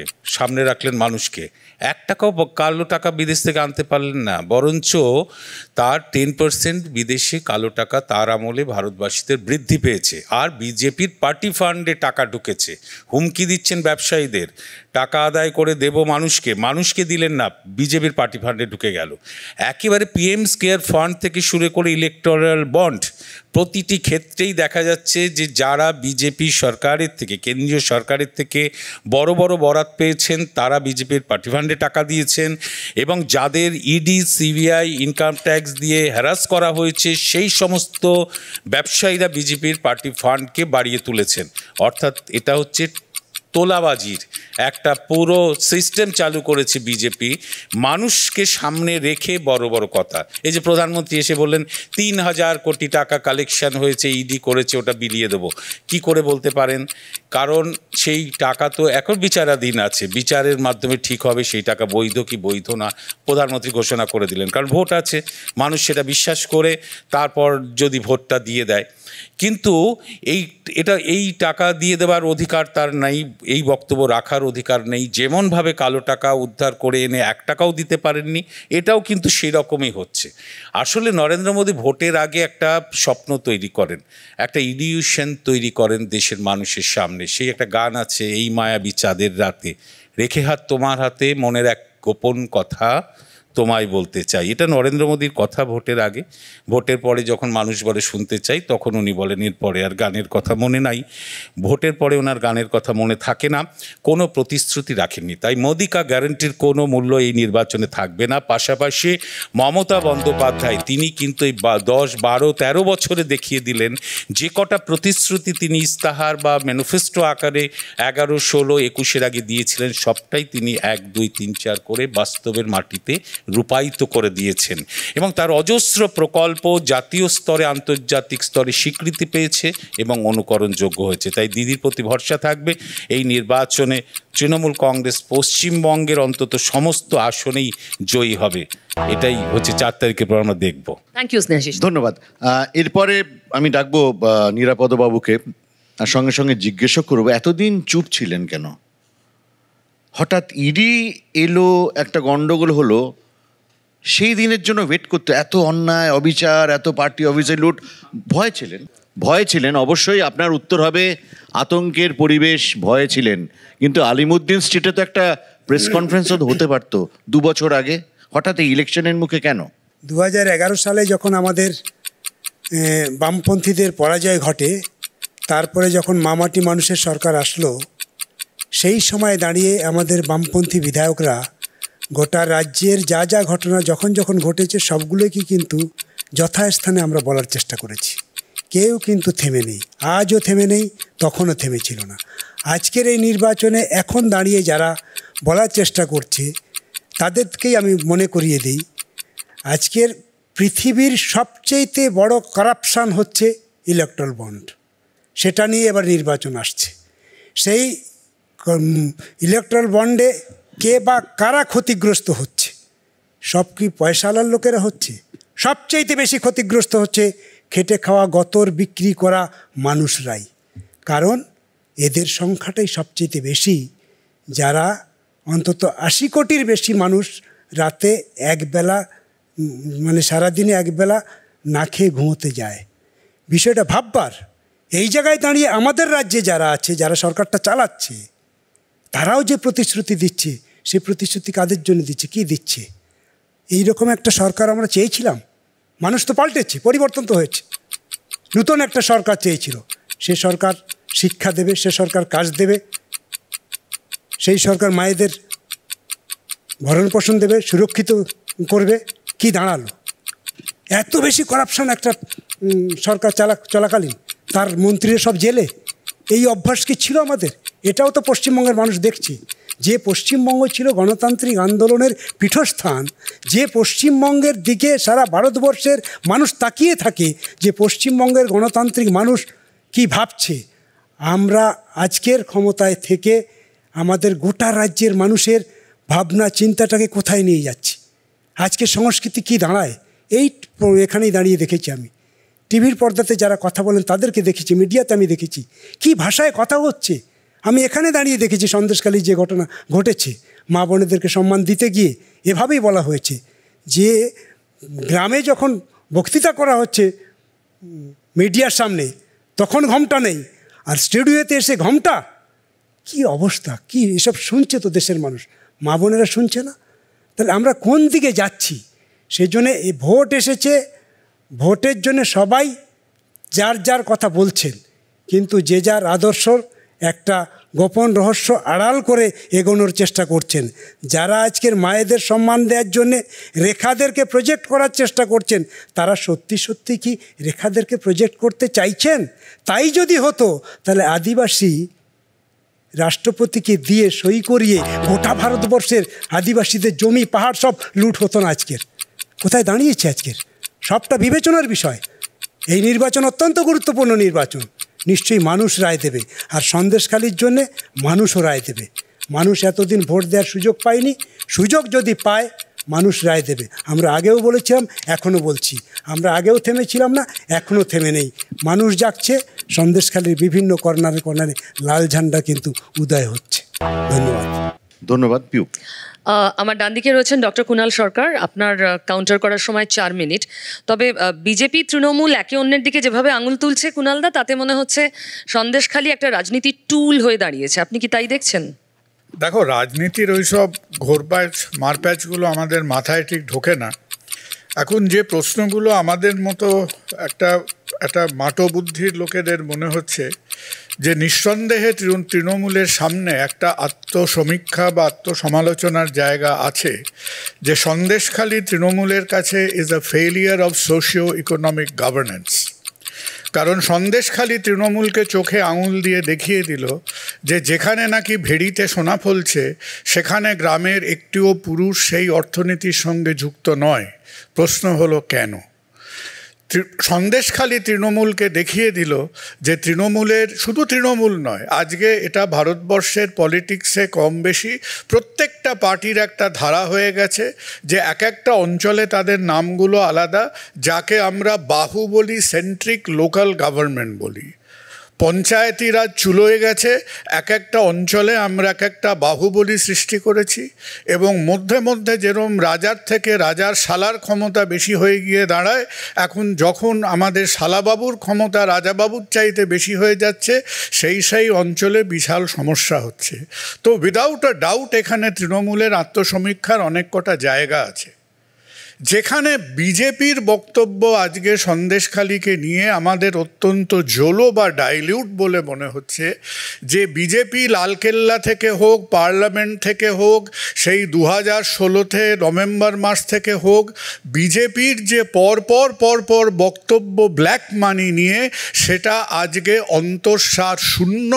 কারণ এই দুদিন বাদে যে ইলেকশনে ঢাকে কাঠি পড়বে, যে ইলেকশনে 1 লক্ষ কোটি টাকা খরচা হবে, যে ইলেকশনে বুথ প্রতি 100 কোটি টাকা নাকি খরচা হবে, সেই ইলেকশনের টোটাল 75% এক্সপেন্ডিচার হবে একদম কড়কড়ে ব্ল্যাক মানির উপরে, যে ছাড়া এই ইলেকশন হতে পারে না। সুতরাং ডিমনিটাইজেশন থেকে শুরু করে এই ব্ল্যাক মানির পিছনে আপনারা যে কাজিয়া দিয়েছেন এবং বারবার প্রতি নিঃশ্বাসে বলছেন যে আমরা ফিনাইল দিয়ে ধুয়ে এক চকচকে ব্ল্যাক মানিহীন ভারতবর্ষ তৈরি করব, সেটার মধ্যে এখন একটা অন্তঃসার শূন্যতা আছে। আর আবার বলি, একজন অত্যন্ত বোকা ডাক্তার হিসেবে, যে ওদিকে 600 কোটি টাকার যেরকম 614 কোটি টাকার খাজনা গুনতে গিয়ে আজকে কেজরিওয়ালকে ত্রিহার জেলে ঘুমাতে হচ্ছে, আর যেখানে আপনারা যে লম্বা লাইন অফ অভিযোগ তৃণমূলের এগেনস্টে করেছেন, সেটা চাকরির থেকে শুরু করে, গরু থেকে শুরু করে, রেশন থেকে শুরু করে, তার তো মূল্য গিয়ে 600 × 600 গিয়ে দাঁড়াবে। তাহলে এই যে দ্রৌপদীর বস্ত্রহরণের মতো একটা আনএন্ডিং লিস্ট অফ অভিযোগ আপনারা করে যাচ্ছেন, কেন আপনাদের আমলে একটা অভিযোগের ক্লোজার হচ্ছে না? আজকে এই প্রশ্নটা আমাদের সামনে থাকছে। আর সবশেষে একটা কথা বলবো, যে অনির্বাণ আজকে উপস্থাপনায় বলেছিলেন যে এটা ওয়াটারলু হবে কিনা আমি জানি না, কিন্তু ওয়াটারলুর একটা কথা মনে রাখতে হবে, যে 80টা যুদ্ধ নেপোলিয়নের কাছে হারার পর যখন ইউরোপ বুঝেছিল যে নেপোলিয়নকে কবজা করতে গেলে 6টা-7টা ইউরোপীয় দেশকে একসঙ্গে নেপোলিয়নের সঙ্গে দাঁড়াতে হবে, সেই দিনই ব্যাটল অফ ওয়াটারলুতে তারা নেপোলিয়নকে পরাস্ত করতে পেরেছিলেন। এই সিপিএম একদিকে গেল, আইএসএফ একদিকে গেল, এবং আপনাদের যা মিলিত যা আমরা দেখছি কেন্দ্র এবং রাজ্য স্তরের, যে একজন এক একটা ইগোসেন্ট্রিক স্পুটনিকের মতো ঘুরে বেড়াচ্ছেন, তাতে কি কেন্দ্রীয় স্তরে কি রাজ্য স্তরে আপনারা যে সাংঘাতিক একটা রাজনৈতিক ভূমিকম্প করতে পারবেন বলে এখনো মনে হচ্ছে। নমস্কার। সময় শেষ। Thank you. জগন্নাথ চট্টোপাধ্যায়, আপনাকে তো ডক্টর কুণাল সরকার মোটামুটি ধুইয়ে দিলেন, এবং 2টো ওয়ার্ড বলবো, অন্তঃসার শূন্য প্রতিশ্রুতি। এটা কিন্তু জবাব চাই আমরা। জবাব তো দেবই। প্রতিক্রিয়ার 4 মিনিট। প্রথম তো হচ্ছে, প্রথমবার বলার সময় কুণালবাবু বলেছেন যে পিএমএলএ আইনটির কথা, সত্যি ড্রাকোনিয়ান, কিন্তু চিদম্বরম সাহেব করে গেছিলেন এবং ভারতবর্ষের ইতিহাসে সম্ভবত একমাত্র মন্ত্রী যিনি নিজের তৈরি করা এই শক্তিশালী আইনটার বলে নিজেই জেলে গেছেন। হ্যাঁ, তো আপনার যেটা টার্গেট এখন নরেন্দ্র মোদীকে নিয়ে সেটা বলে রাখি, এই পিএমএলএ এবং তার যে ইডির হাতের যে ক্ষমতা, দুটি পি চিদম্বরম নামক কংগ্রেসি মন্ত্রী এবং কংগ্রেস আমলে ইউপি আমলে তৈরি হওয়া, প্রণববাবু তখন দায়িত্বে ছিলেন হোম আর ফিনান্স। দ্বিতীয় বিষয় যেটা হচ্ছে, আপনি বললেন যে ইলেকট্রাল বন্ডের কথা, এসবিআইকে দালালও বললেন, কোনো অসুবিধা নেই। আপনারা তথাকথিত সুশীল সমাজের প্রতিনিধিরা বারে বারে ভারতবর্ষের গণতান্ত্রিক কাঠামোয় প্রতিষ্ঠানগুলিকে ভেঙে ফেলার কথা, প্রতিষ্ঠানগুলির প্রভুত্ব বজায় রাখার কথা বলেন, তবেই কিনা গণতন্ত্র ঠিক নেচে খেলে ঘুরে বেড়ায়। এসবিআইকে দালাল বলার মতো আমার মনে হয় আপনার মতো একজন প্রতিনিধির কাছ থেকে আমার খুব খারাপই লেগেছে। কিন্তু ইলেকটোরাল বন্ড যদি সবচেয়ে বড় দুর্নীতির স্থান হয়, তাহলে সেই স্থানে শুধু বিজেপি না, 18,000 কোটি টাকা ইলেকটোরাল বন্ডে এসেছে। আমি খুব ফোকাস থাকতে চেয়েছিলাম সন্দেশখালি নিয়ে, কিন্তু সবাই যখন আপনারা ইলেকট্রাল বন্ডের কথা বলেছেন, বিজেপি পেয়েছে 6,500 কোটি টাকা, 6,000 কোটি টাকার কিছু বেশি, বাকি অন্য দলগুলি পেয়েছে। আপনি যদি প্রতি এমপির হিসেবে, আমাদের যত এমপি যত এমএলএ সেই সংখ্যার হিসেবে, আমরা 13-14টি জায়গায় আমাদের সব মিলে 16-17টি জায়গায় আমাদের শরিক মিলে বা আমরা নিজেরা রাজত্ব করছি, কেন্দ্র সরকার চালাচ্ছে। আর এমপি বা আর এমএলএকে যদি ইউনিট ধরেন, তাহলে গড়ে 2 কোটি টাকা আমরা প্রতি এমপি বা এমএলএ পিছু পেয়েছি। অন্যদের কথা ভাবুন, এই শাসক দলের কথা আমি ভেবেছিলাম আপনি যে ডিয়ার লটারির কাছ থেকে কত টাকা পেয়েছে, এখানে ওয়াইন সিন্ডিকেট থেকে, লিকার সিন্ডিকেট থেকে এখানকার সরকার কত টাকা পেয়েছে, আপনি সেটাও বলবেন। এই কথাটা বলার পরে পরে আপনি যখন আবার এখানে এসে এই 1 লক্ষ কোটি টাকার হিসেব, আমি জানি না কীভাবে 1 লক্ষ কোটি টাকা খরচ হবে, হতে পারে বিভিন্ন এনজিওগুলি এখন এগুলি করে, তো তার 75 ভাগ কালো টাকা, খুব ঠিক কথা বলেছেন। তো ইলেকট্রাল বন্ডটাকে, এই কালো টাকাকে সাদা, মানে অন্তত পক্ষে চেকে দেওয়া হতো। আপনি যে সংস্থা চালান সেই সংস্থাকে এবারও চাঁদা দিতে হবে লোকালি একে এমপিকে, কিন্তু আপনার কাছে অপশান নেই যে ভাই বলা এটা যে আমার এক্সপেন্সে বুক করছি, আমার সংস্থা আমি অ্যাকাউন্টে দিয়ে দিচ্ছি, এটা আপনি হারিয়েছেন। তাই ইলেকট্রাল বন্ড অনেক স্বচ্ছ ফান্ডিং ব্যবস্থার একটি অঙ্গ ছিল, এটা আমি মনে করছি। দ্বিতীয়ত, পরিবারবাদ। অরূপবাবু শুনুন একটু, নরেন্দ্র মোদীজি পার্লামেন্টে দাঁড়িয়ে এই পরিবারবাদের সংজ্ঞাও দিয়েছেন। আপনার শ্বশুরমশাইও কাউন্সিলর ছিলেন, আপনিও কাউন্সিলর, সেটা পরিবারবাদী রাজনীতি না। পরিবারবাদী রাজনীতি হচ্ছে আমার পিসিও মুখ্যমন্ত্রী, দলের নেত্রী, আমি ভাইপো নেত্রী, দলের পরবর্তী মুখ্যমন্ত্রী হব। মুলায়ম সিং যাদব মুখ্যমন্ত্রী, দলের সুপ্রিমো, অখিলেশও মুখ্যমন্ত্রী হবে, দলের সুপ্রিমো। রাজনাথ সিংয়ের ছেলে রাজনীতি করে, কিন্তু রাজনাথ সিংয়ের ছেলে বিজেপি চালায় না। প্রেম কুমার ধুমালের ছেলে রাজনীতি করে, কিন্তু সে বিজেপি চালায় না। তাই কোনো একটি রাজনৈতিক পরিবারে তার পরবর্তী প্রজন্ম রাজনীতি করতে পারবে না তা তো হতে পারে না, কিন্তু সেই দল চালানোর অধিকার তাই নেই। তাই পরিবারবাদী রাজনীতি মানে আমরা সে কথাকেই বলি যে লালুর পর তেজস্বী, মুলায়মের পর আপনার অখিলেশ, মমতার পর অভিষেক বন্দ্যোপাধ্যায়, বিআরএসের পর চন্দ্রশেখর রাওয়ের পরেতে হচ্ছে আপনার কে কবিতা, জগনের বাবার পর জগন। এটা হচ্ছে পরিবারবাদী রাজনীতি। আশা করি আপনার এই স্পষ্টতা এসেছে। দ্বিতীয় যেটা হচ্ছে, আরেকটি বিষয় কুণালবাবুকে না বললেই নন, আপনার দৃষ্টিভঙ্গিতে, সরি আমি আপনার খুব ভালো ফলোয়ার, তৃণমূল কংগ্রেসকে আপনি বললেন যে আমি অন্ততপক্ষে এই দৃষ্টিভঙ্গি দিয়ে দেখি না, সন্দেশখালি একটি পাবলিক রিলেশন ফেলিয়ার। নো, আপনি কিভাবে বলছেন একটা public relation failure? It's a failure of the total system. তারপরেই আপনি যেটা বলছেন, যে পরের ধাপে বললেন যে সোশিও ইকোনমিক যে ডিস্ট্রাকশন হয়েছে আমাদের, সন্দেশখালি তার সবচেয়ে বড় উদাহরণ। এই জায়গাটা আপনার আমার মিলছে, যেটা আমিও বলার চেষ্টা করলাম। এইটা আমরা আসবো কোথায় তৃণমূলের ক্ষত প্রলেপে লাগানোতে প্রবলেম হলো, সেগুলো আমরা পরে আসছি। 4 মিনিট ক্রস করে গেছে, হ্যাঁ অনেকক্ষণ। আচ্ছা, এর পরের বক্তা অরূপ চক্রবর্তী, যিনি বা যার দল মাৎসন্যায় চালাচ্ছেন পশ্চিমবঙ্গে এবং সন্দেশখালিতে। না, খুব স্বাভাবিকভাবেই শাসক দল আমরা, তাই অভিযোগের বাক্যবাণে বিদ্ধ হওয়ার একটা প্রবণতা থাকেই এবং বিরোধী দল সেই কাজ করবে। আমি অনির্বাণদার প্রশ্নের রেস ধরে বলি, অনির্বাণদা জিজ্ঞাসা করছেন যে নিরাপদবাবুর এতদিন চুপ কেন। আসলে নিরাপদবাবু 2011 সালেও বিধায়ক ছিলেন ওখানে। তখন সম্ভবত শাহজাহান সে নিরাপদ ছিল। আজকে আপদ হয়েছে ঠিকই, 2011-তে বোধহয় নিরাপদও ছিল, তাই জন্য নিরাপদবাবুরা চুপ ছিলেন হয়তো, সম্ভবত, আমি ভুল হতে পারি। কিন্তু মুশকিল হচ্ছে এই যে উনি বলছেন যে কি করেছে এই সরকার, আমার কাছে বিশ্বাস করবেন না অনির্বাণদা, যখন নিরাপদবাবু এই কথা বলছেন তখনই একটা রিলস ভাইরাল হয়ে আমার কাছে এলো। আমি দেখলাম মোহাম্মদ সেলিম আজকে ভোট প্রচারে বেরিয়েছেন, সবুজ সাথী সাইকেল চালিয়ে ভোট প্রচার করছে মোহাম্মদ সেলিম, একটা চাকাও দেয়নি, সাইকেল তো দূরের কথা। আজকে কি করেছে এই সরকার সেটা বলার আগে বাংলার ওই কোটি কোটি যে মেয়েরা স্কুলে যাচ্ছে তাদের কাছ থেকে জিজ্ঞাসা করবেন, এই সরকারের আমলে কন্যাশ্রীটা পেতে গেলে, সিপিএমের আমলে বিপিএল কার্ড পেতে গেলে পার্টি অফিসে নাম না লেখালে বিপিএল কার্ডটা পাওয়া যেত না। এই সরকারের আমলে যে দলের মানুষই হোক না কেন, স্কুলে গেলে স্কুলের হেডমিস্ট্রেসের থেকে ফর্মটা নিয়ে কন্যাশ্রীর সুবিধাটা বেনিফিশিয়ারি পান, এন্টাইটেলড হন। জগন্নাথ দা অনেক কথা বললেন যে পরিবারবাদ ইত্যাদি ইত্যাদি।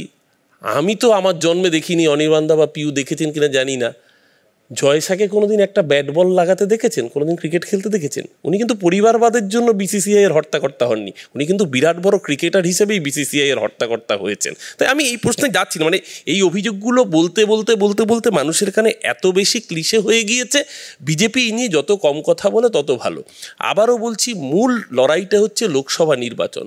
যে লোকসভা নির্বাচনে দেশের মানুষ চায় একটা এমন সরকার তৈরি হোক যেই সরকার দেশের বেকারদের হাতে কর্মসংস্থান দেবে, যে কথা নরেন্দ্র মোদী 2014 সালে বলেছিলেন।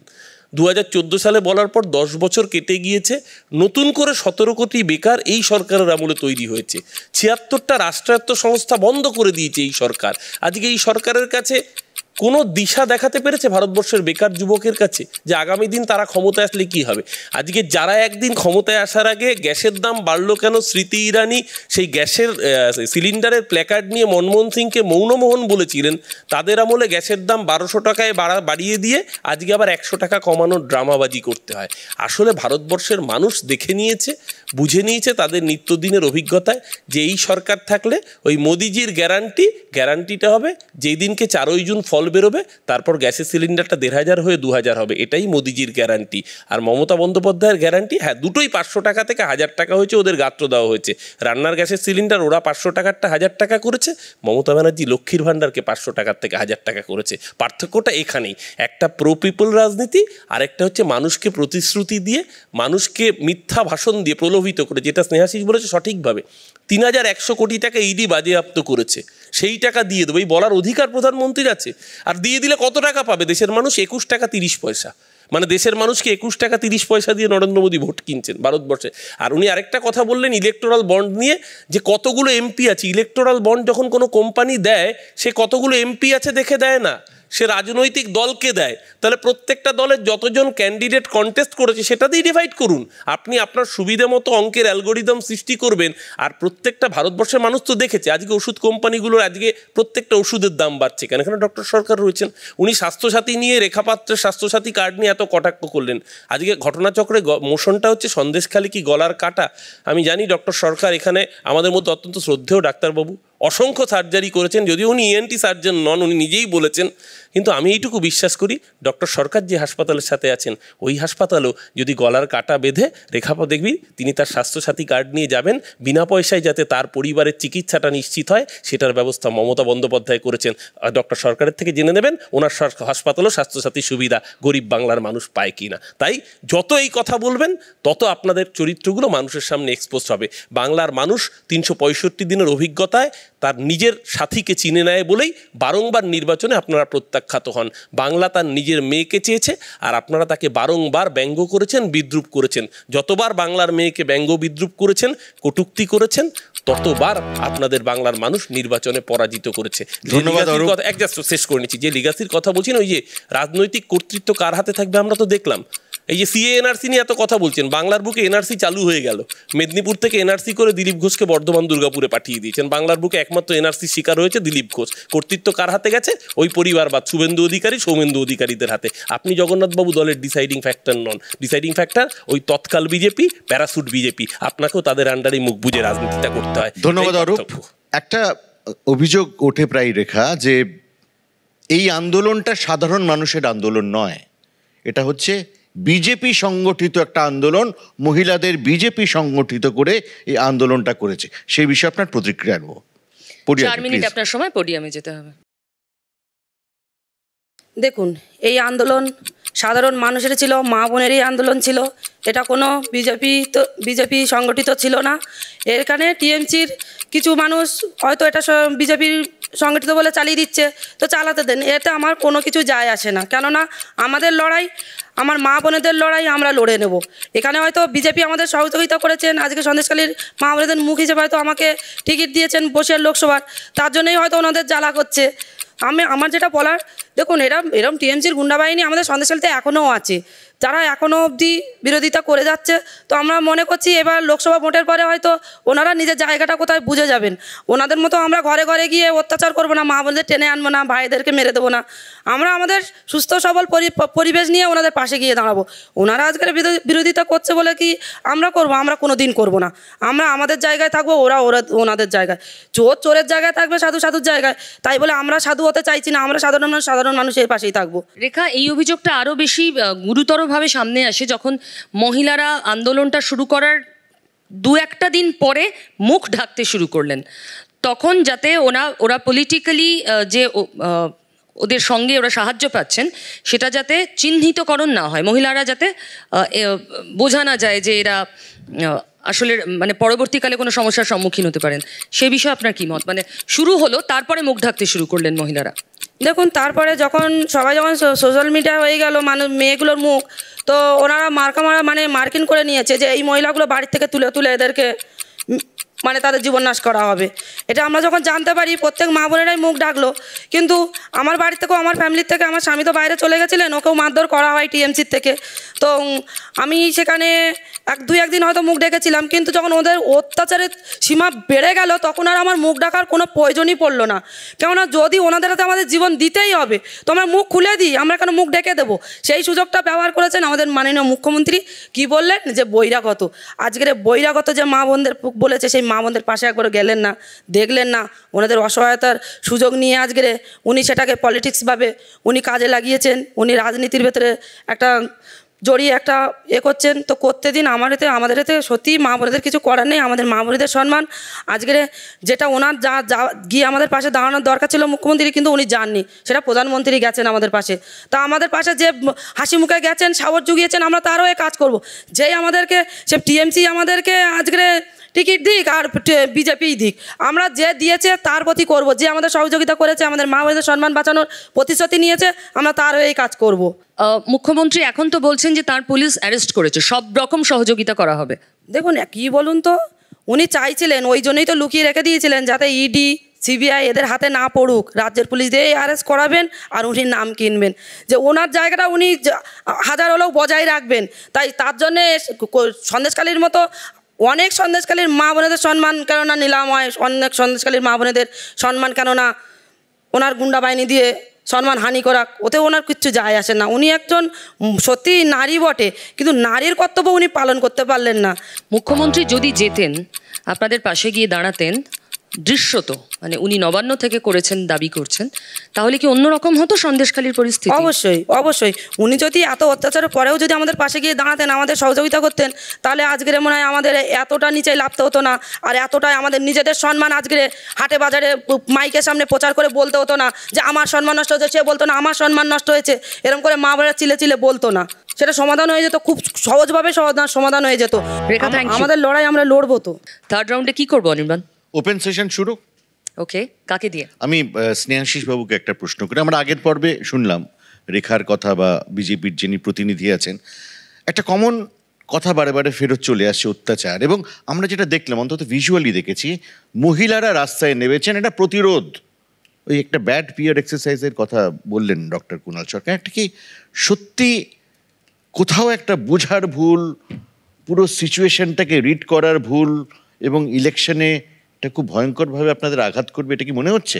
বিষয়টা হচ্ছে যে সন্দেশখালীতে যা হলো, এনারা দল বেঁধে তার প্রতিবাদ করেছিলেন। আমি এনাদের কাছে একটা প্রশ্ন রাখবো যে 2011 সালেও নিরাপদবাবু ওখানে এমএলএ ছিলেন, জিতেছিলেন, এবং শেখ শাহজাহান 13 সাল পর্যন্ত সিপিএমের সঙ্গেই ছিল।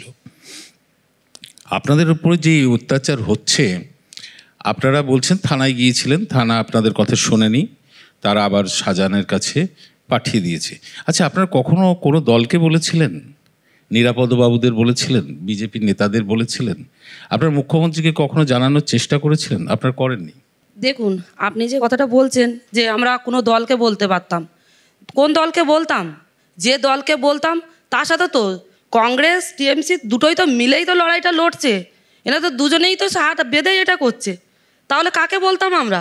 যে টিএমসি আজকে আমাদের ভোট লুট করছে, সেই কংগ্রেসে আজকে সেই সিপিএমেও ওনাদের সাথে জোট বাঁধছে, দিল্লিতে গিয়ে মুখ্যমন্ত্রীর সাথে বসে বৈঠক করছেন, মিটিং করছেন। তাহলে আমরা কার কাছে যেতে পারতাম? ঠিক আছে, আমাদের যাওয়ার মতো তো জায়গা ছিলেন না। আমি এই কারণেই বললাম যে যে মুখ্যমন্ত্রীর কাছে বললে, রেখার বাবা ওই বুথে আমাদের বুথ সভাপতি ছিলেন, পরিবারটি বিজেপির পরিবার। হ্যাঁ, পার্থক্য তফাৎ যেটা বলতে চাইছেন, সন্দেশখালী 2 পঞ্চায়েত সমিতি আমাদের দখলে ছিল বাম আমলে। কি নিরাপদবাবু ছিল তো? আড়াই বছর করে দখল পঞ্চায়েত সমিতি চালিয়েছি বামফ্রন্ট আমলে সন্দেশখালীতে বিজেপি। কিন্তু ওই রেখার মুখেই শোনা, রেখার বাবা সেই আমলে অন্ততপক্ষে ভোট এলে পদ্মফুলের ছবি দেওয়ালে আঁকতেন। কি রেখা?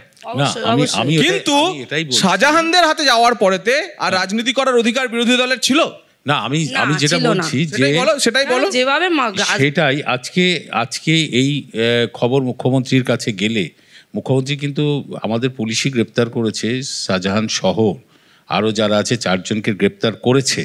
কারণ দেখুন, একটা অভিযোগ এলো সঙ্গে সঙ্গে তার ব্যবস্থা একটা সরকার নিতে পারে না, তাহলে প্রতিদিন তাকে ব্যবস্থা নিতে হয় এবং অভিযোগের সত্য মিথ্যে যাচাই করারও একটা সময় লাগে।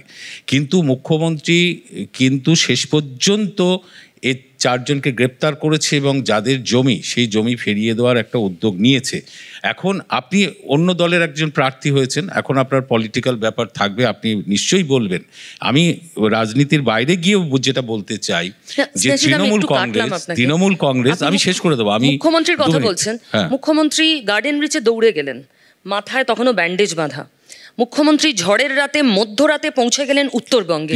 2 মাস 2.5 মাস ধরে টানা প্রতিবাদ, একবারও একটা শব্দ খরচ করলেন না। একটা কথা বলি যে পশ্চিমবঙ্গে 2011 সাল থেকে পরপর 11, 16 এবং 21 সালেও একেবারে সারা ভারতবর্ষের বিজেপি প্রধানমন্ত্রী সহ ঝাঁপিয়ে পড়েছিল বাংলায়। বিজেপির যত শক্তি আছে, সবটা, যতগুলো কৌশল আছে একটা নির্বাচনে ব্যবহার করা যায়, সেই কৌশল ব্যবহার করা হয়েছিল। তৃণমূল কংগ্রেস নাকি ক্ষমতা থেকে চলে যাবে। তৃণমূল কংগ্রেসের 21 সালে ভোট 2,88,00,000 স্বাধীনতার পর একক দল হিসেবে কোনো দল এত ভোট পায়নি। মানুষ ভোট দিয়েছে। যদি মমতা বন্দ্যোপাধ্যায় সরকার এত খারাপ করতো তাহলে এই সব ঘটনা ঘটেছে। আর একটা উনি যে কথাটা বলছেন যে আজকে রাজ্যের পুলিশ অ্যারেস্ট করেছেন, রাজ্যের পুলিশেরই তো আন্ডারে ছিলেন শেখ শাহজাহান, উত্তম সর্দার, এনারা ছিলেন, ওনারাই তো প্রশ্রয় দিয়ে রেখে দিয়েছেন, লুকিয়ে রেখে দিয়েছিলেন।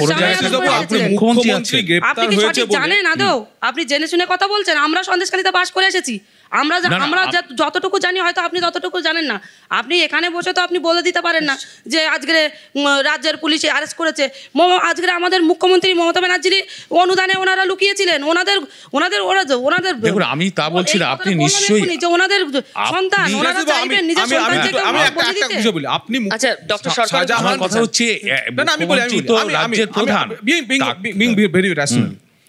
মুখ্যমন্ত্রী গ্রেপ্তার করে মহানুভবতার পরিচয় দিয়েছেন, এটা আপনার বক্তব্য।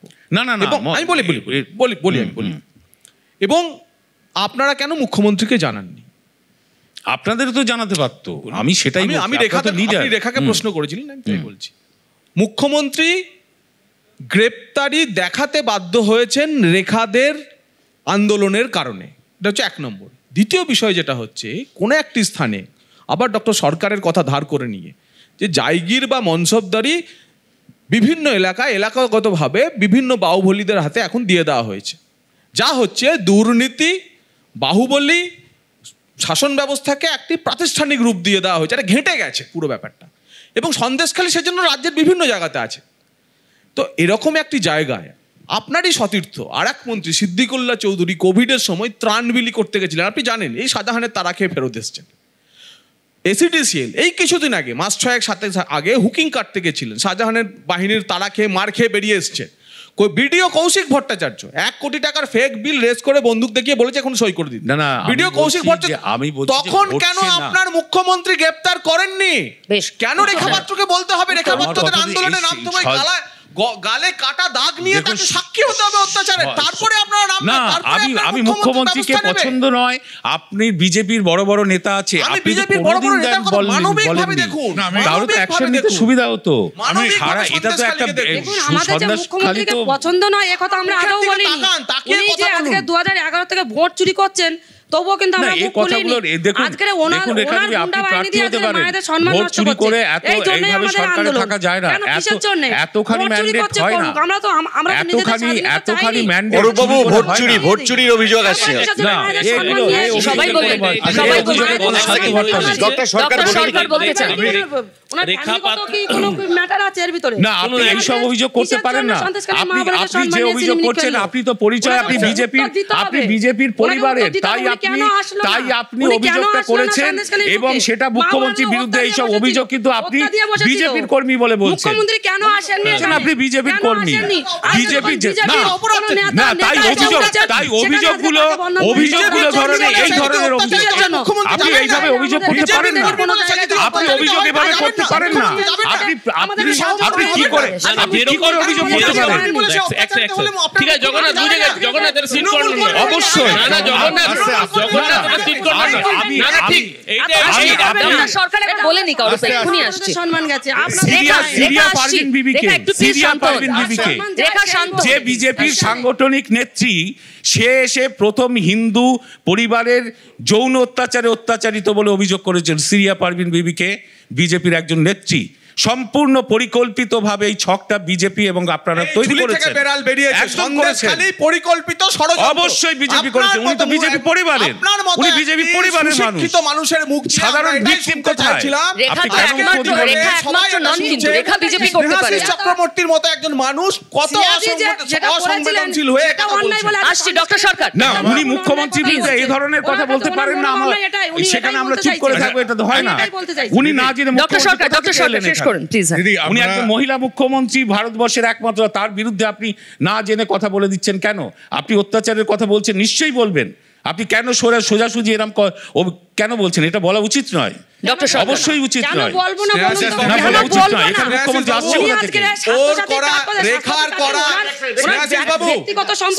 থেকে? এই কথাটা বলবেন না, প্রধানমন্ত্রীও যা কিছু করেছে কোনো ব্যক্তিগত করেনি। রেখা একটা অ্যালিগেশন আছে প্লিজ। না না, বসিয়ার লোকসভার টিকিট দেওয়া হয়েছে বলে আপনি লড়ুন, জিতুন, সমর্থন নিন। আমার ডকুমেন্টস কি করে সোশ্যাল মিডিয়া করে দেয়? না না, আপনি ভোটে লড়ছেন, জিতুন, মানুষের সামনে যান, কিন্তু মুখ্যমন্ত্রীর সম্বন্ধে সরকার আপনি আপনি জানেন না যে স্বাস্থ্যসাথীর ডেটা এটা পাবলিক ডোমেনে অ্যাভেলেবেল, যদি কেউ শুনে নিন, আগে শুনে নিন তারপর উত্তর দেবেন। আমরা তো আপনার কথা শুনলাম না, সেটা তুলে নিয়ে টুইট করার দরকার কি ছিল? এক্সপোস্ট করার কি দরকার? আমাকে বলতে দিন। উনি যখন অভিযোগ করেছেন উত্তরটা শোনার ধৈর্য রাখতে হবে। এই অসহিষ্ণুতার চর্চা সারা দেশে চলছে বলেই আজকে বিজেপির এই অবস্থা। প্রথম কথা, স্বাস্থ্যসাথীর ডেটা সোশ্যাল ডোমেনে ওয়েবসাইটে অ্যাভেলেবেল। data.swasthosathy.gov.in এ গেলে কেউ যদি চায় তার নিজের মোবাইল নাম্বার দিয়েও যদি কেউ সার্চ করে, শুধু ব্লক, মিউনিসিপ্যালিটি বা পঞ্চায়েত এরিয়া হলে, এমনকি কলকাতা পুরসভা ওয়ার্ড নাম্বার দিয়ে যদি নাম দিয়ে সার্চ করেন, তাহলে আপনি তার ডেটা পেয়ে যাবেন, ইউআরএন নাম্বার সদ্য পেয়ে যাবেন। এটা কোনো প্রাইভেট ডেটা নয়। সেইটা দাঁড়ান শেষ করে দিন 1 সেকেন্ড। উনি বলছেন ঠিক এই কথা উনি বলতেই পারেন, উনি প্রার্থী হয়েছেন, অভিযোগ করছেন। উনি বলছেন যে মমতা ব্যানার্জি সরকার ভোট চুরি করে 2021 সালের নির্বাচনে, যদি আমি ভুল না করে থাকি, বিজেপি ওই বিধানসভায় 74,000 ভোট পেয়েছিল। তার মানে বিজেপি ওই 74,000 ভোট চুরি করে পেয়েছিল। 1 সেকেন্ড দাঁড়ান, সোশ্যাল মিডিয়ার প্রশ্নটার উত্তর দিন। কেউ বিজেপি করলে সে পাবে না লক্ষ্মীর ভান্ডার, সে পাবে না স্বাস্থ্যসাথী সুবিধা। আমি তো এটাই সেটা আপনারা আন্ডারলাইন করে দিচ্ছেন কেন? এই বিতর্ক সভায় দাঁড়িয়ে আমি অরূপ বাবুকে চ্যালেঞ্জ করছি, উনি ওনার মোবাইল থেকে বলতে দেবে না, উনি ওনার মোবাইল থেকে যে কোনো একজন ব্যক্তি, তার পরিচিত ব্যক্তির আমি দিয়ে দিচ্ছি, ওই ওয়েবসাইট থেকে তার ডিটেইলস বের করে আমি দিয়ে দিচ্ছি, থ্রু ভেরিফিকেশন হয় এটা, আমি দিয়ে দিচ্ছি, থ্রু ভেরিফিকেশন আমি দিয়ে দিচ্ছি। না এটা সবার জন্য, আপনি থামুন, আমি ওপেন চ্যালেঞ্জ, আমি দিয়ে দিচ্ছি, ওটিপি ভেরিফিকেশনের মাধ্যমে। না ওটিপি ভেরিফিকেশন এটা সবার জন্য, ওটিপি ভেরিফিকেশন লাগে না। বের করে মিথ্যে কথা বলছেন, উনি রেখা পাত্রকে বের করে, মিথ্যে কথা বলছেন, উনি রেখা পাত্রকে ওয়েবসাইটে বের করে, ভুল করছেন, মিথ্যে কথা বলছেন, মিথ্যে কথা বলছেন। অরূপ একটা কথা দর্শকরা কনফিউজ হবেন প্লিজ। কোনো সরকারি আমরা সরকারের প্রশ্নটা শুনুন, আসবো। অরূপ আমি আসছি। প্রশ্নটা আমায় করলে, অরূপ আপনি যা বলছেন কেউ মানতে চাইছেন না সেটা। আপনি দাঁড়ান না, এত চিৎকার করতে, গলাবাজি করে ভোটে যেতে যায় না, গলাবাজি করে ভোটে যেতে যায় না, গলাবাজি করে ভোটে যেতে যায় না, গলাবাজি করে ভোটে যেতে যায় না, গলাবাজি করে ভোটে যেতে যায় না। ঘরগুলোতে বাচ্চা মানুষ পেয়েছে, এখনো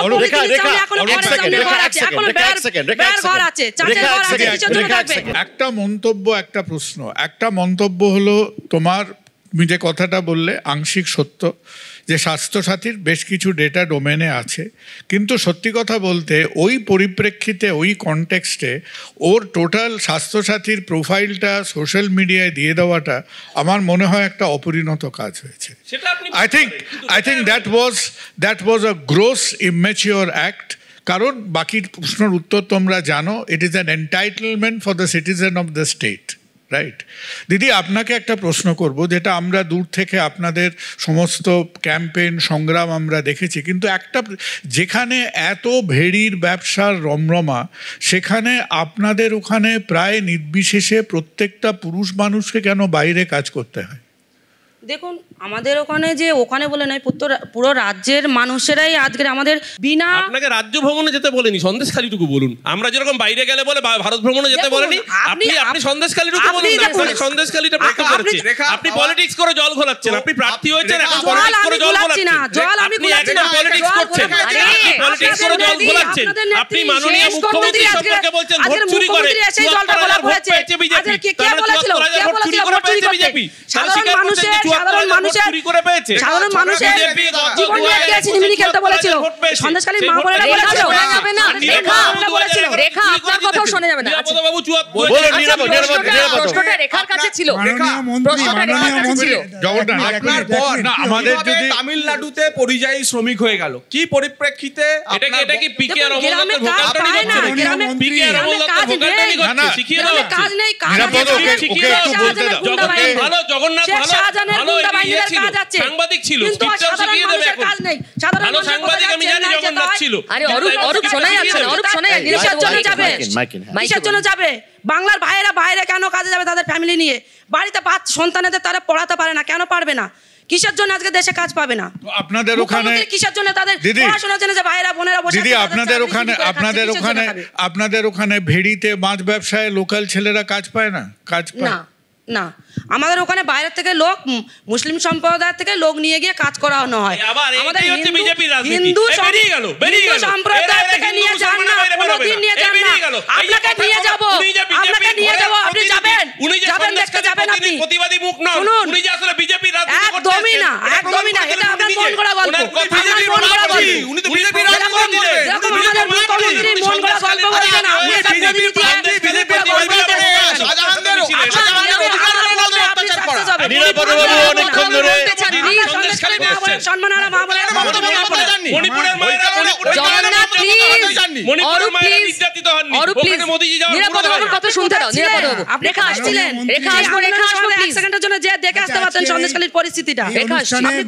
মন্ত্রী যখন বলছিলেন তখন একটা কথা উল্লেখ করে গেছেন, সেটা আমাকে ইঙ্গিত করেই বলা হয়েছে, সেটা আমার বলা উচিত। সেটা হচ্ছে ওনারও ধারণা, আমি অন্যায় বলবো না, হয়তো ভাবতেই পারেন।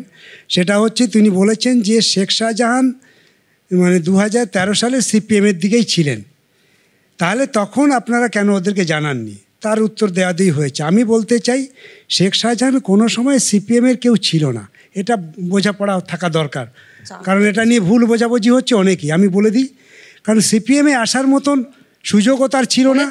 আমাদের সিপিএমের আমাদের সিপিএমের যেমন পদ্ধতি আছে, একটা পার্টি মেম্বার হতে গেলে তার যা কার্যধারা, আমাদের কোনোটাতেই পড়ে না। এমনকি বলে দিই আপনাকে, বুথে যে কমিটিটা করা হয় নির্বাচনের সময়, তখন তো পার্টির ওইটা মেনে করা হয় না। তখনও আপনি যদি দেখেন কোনো একটা সময় খুঁজে পাবেন।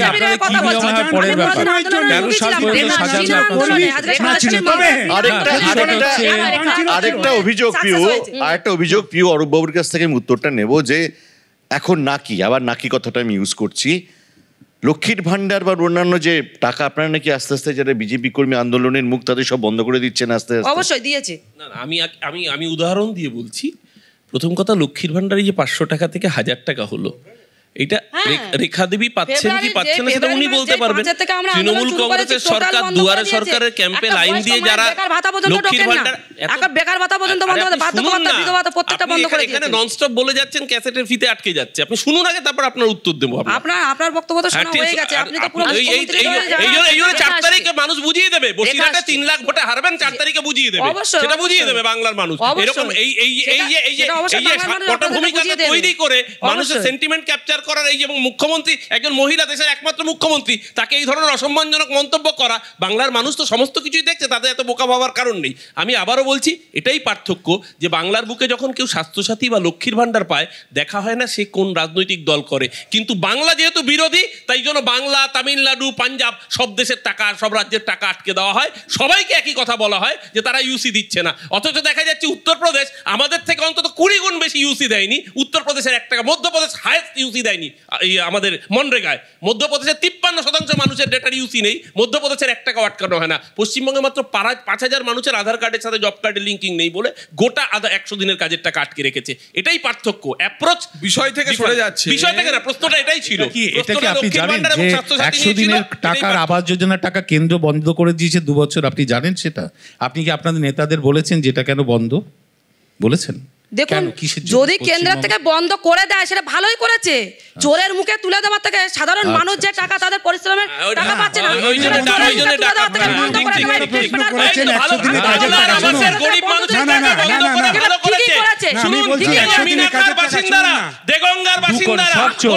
আমি তো মনে করি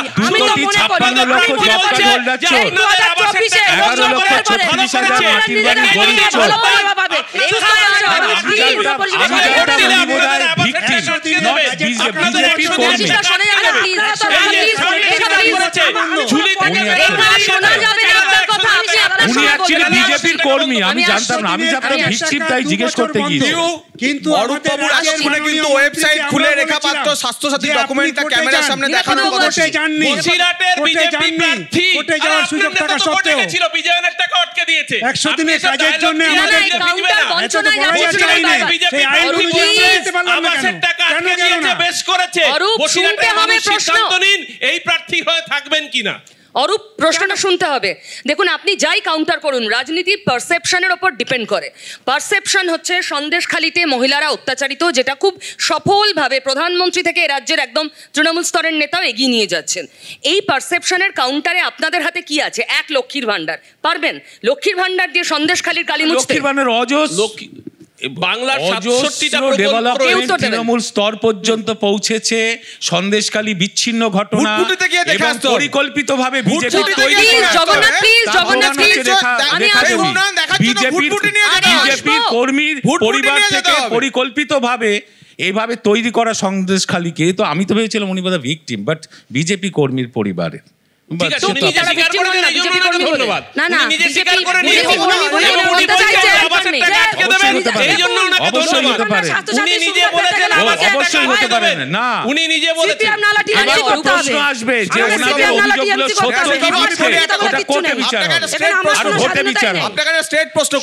কি?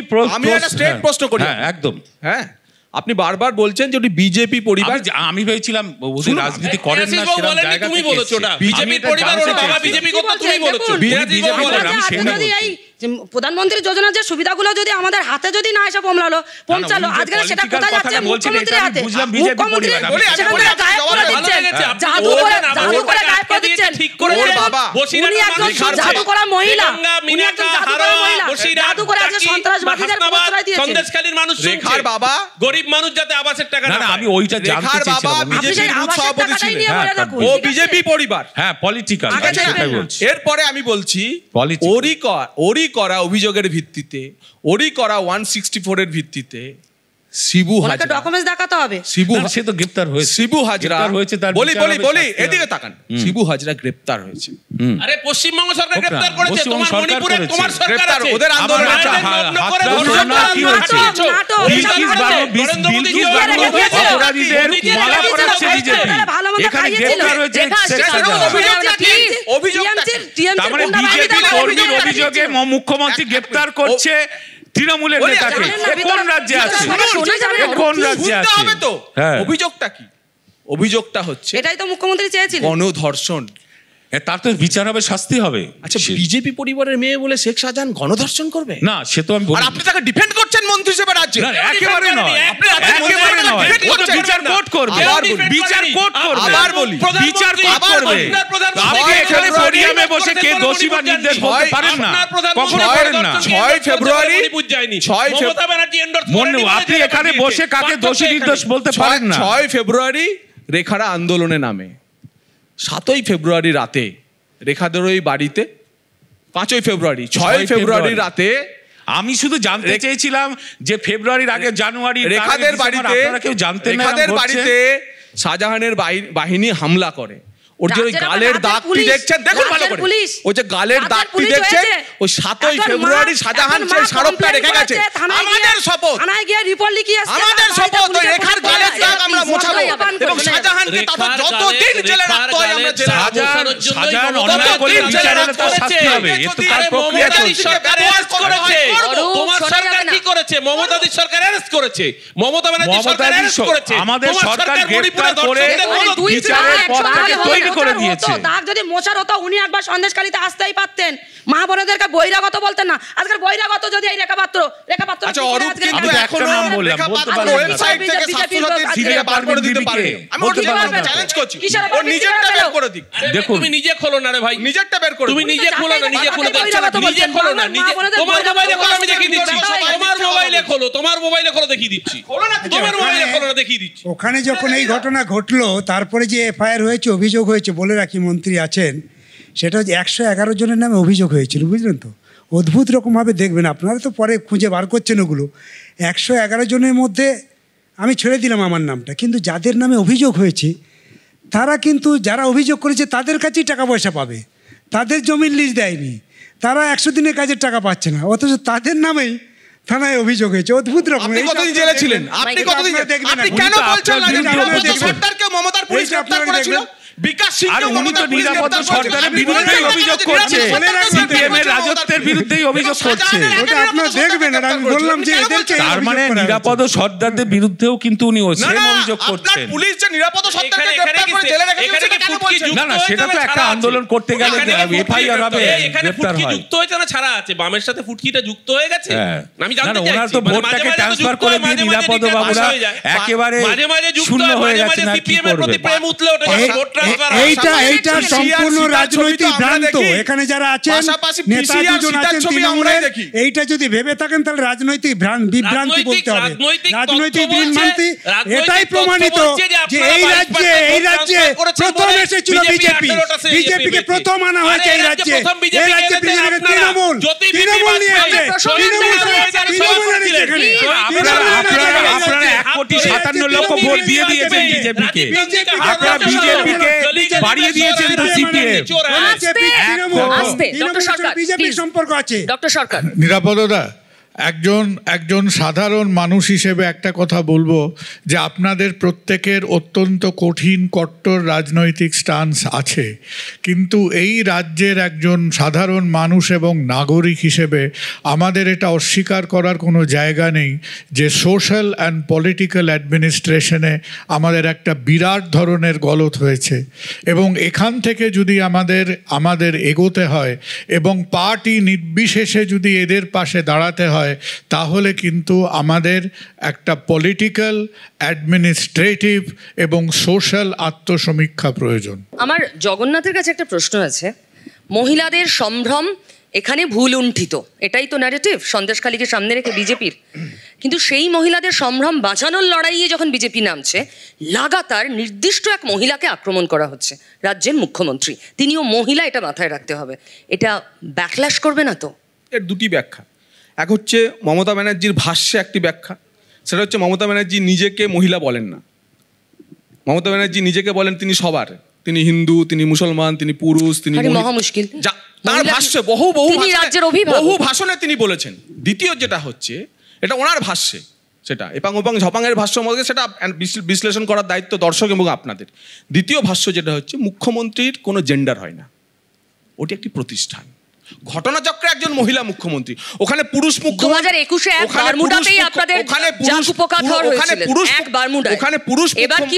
ওখানে পুরুষ মুখ্যমন্ত্রী হলেও আক্রমণ হতো। মুখ্যমন্ত্রীর পদটি হচ্ছে একটি প্রতীকী পদ, ওই পদে যে থাকবেন আমরা তো প্রতিষ্ঠানের শীর্ষে আছেন বলে তাকে আক্রমণ করছি, তাই তো তার। আমার আরেকটা প্রশ্ন জগন্নাথ বাবু, যে ধরুন এই ইডি সিবিআই কোথাও রেড করবে, গন্ডগোল হবে, তার জন্য আপনারা বসে থাকেন কেন?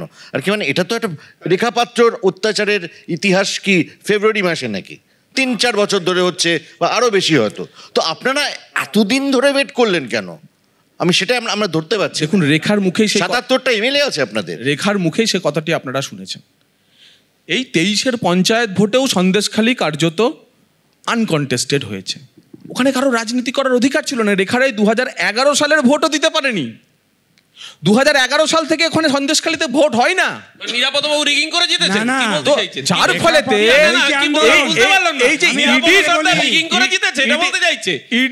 ইডি জগন্নাথের কথা, এ বাবা, ইডি যাওয়ার পরে গোপন প্রেম ভেঙে যাবে, ইডি যাওয়ার পরে তো তলায় ফুটকি সরে যাবে, ইডি যাওয়ার পরে চলে যাবে, ওই অগ্নি 18টা সিট আবার দুটোই নেমে আসবে। জগন্নাথ, কি বলছো তুমি? হয়ে গেছে, কি বলছো? হয়ে গেছে। আমার তো হবে না। ওয়েবসাইটে স্বাস্থ্যসাথীর কার্ডটা, তুমি যা বলছো, ওয়েবসাইটে স্বাস্থ্যসাথীর কার্ডটা দিয়ে দিচ্ছি। তো যার ফলে রেখাদের মুখে ওটা শুনলেন যে ইডি যাওয়ার ফলে এইভাবেই সাহস বেড়ে ওঠে। যেভাবে নন্দীগ্রাম আমরা দেখেছি, সাংবাদিক হিসেবে আমরা সবাই দেখি, যে পঞ্চায়েত বাম আমল থেকে বিজেপির দখলে, জগন্নাথ, যে পঞ্চায়েত এইভাবেই খুলেছিল, যে পঞ্চায়েত জালামুখ এইভাবেই খুলেছিল, সন্দেশখালীতে কাউকে গুলি চালায়নি মমতা ব্যানার্জির প্রশাসন, উল্টে অ্যারেস্ট করিয়েছে, ধর্ষণ করিয়েছে, ধর্ষণ করিয়েছে, অর্গানাইজড ভাবে ধর্ষণ করিয়েছে। তার থেকে গুলি চালানোর থেকেও বড় অপরাধ বিজেপি, গুলি চালানোর থেকেও বড় অপরাধ। মাথা হেড করে বসে থাকুন। ভারতবর্ষে একমাত্র দল যে কুলদীপ সিং সেঙ্গার বিজেপির এমএলএ ধর্ষক, তার হয়ে রাস্তায় নেমে মিছিল করেছে, একমাত্র দল ভারতবর্ষে। নিজের রাজ্যে দেখুন না দাদা, কামদুনি, হাঁসখালি, পার্ক স্ট্রিট একটু দেখুন। মণিপুরের প্রধানমন্ত্রী অবলোকন করুন, মণিপুরের মায়েরা নগ্ন ধর্ষিতা রাস্তা দিয়ে প্যারেড করানো হচ্ছে, প্রধানমন্ত্রী 1 বছর মণিপুরে যেতে পারেন। নিশ্চয়ই সন্দেশখালীতে ভালো করেছেন, সন্দেশখালী মহিলাদের সাথে কথা বলেছেন, 100 বার বেশ করেছেন, প্রধানমন্ত্রী হিসেবে তার অধিকার রয়েছে, কিন্তু মণিপুরে যেতে পারছেন না। চম্পলা সর্দারকে নিয়ে আন্দোলন করেছেন, তিনি সন্দেশখালী গেলেন না কেন? সন্দেশখালীতে রাজনীতি করতে হবে, সর্দারকে নিয়ে আন্দোলন করেনি, সন্দেশখালী গেলেন না কেন? প্লিজ একটু ম্যাচিউরিটি আপনারা। সন্দেশখালীতে শুনুন, একটা লাস্ট প্রশ্ন করব, আমি ওটাই বলতে চাইছিলাম যে ইডি আসার আগে আমি একটু বলে দিই, সন্দেশখালীতে যে আন্দোলনটা হচ্ছিল, আজকে যারা বলছেন আন্দোলন নিয়ে মহিলাদের জন্য এইটা হয়েছে কেন, মানে আপনারা করেছিলেন? আমি বলছি যে সন্দেশখালীতে যে আন্দোলনটা গড়ে উঠেছিল সেটা ছিল গণতান্ত্রিক আন্দোলন। আপনারা ছিল না, সিপিএম এর আন্দোলন তো ছিল না, অন্য কারো আন্দোলন তো ছিল না, ছিল গণতান্ত্রিক আন্দোলন। সেই আন্দোলনকে কে ভাঙলো? তো এখানে যারা কথা বলছেন, বিজেপি তো কৌশল করে ভেঙে দিল আন্দোলনটা। বিজেপি ভেঙেছে বলে আজকের এই আন্দোলন ওখানে নেই।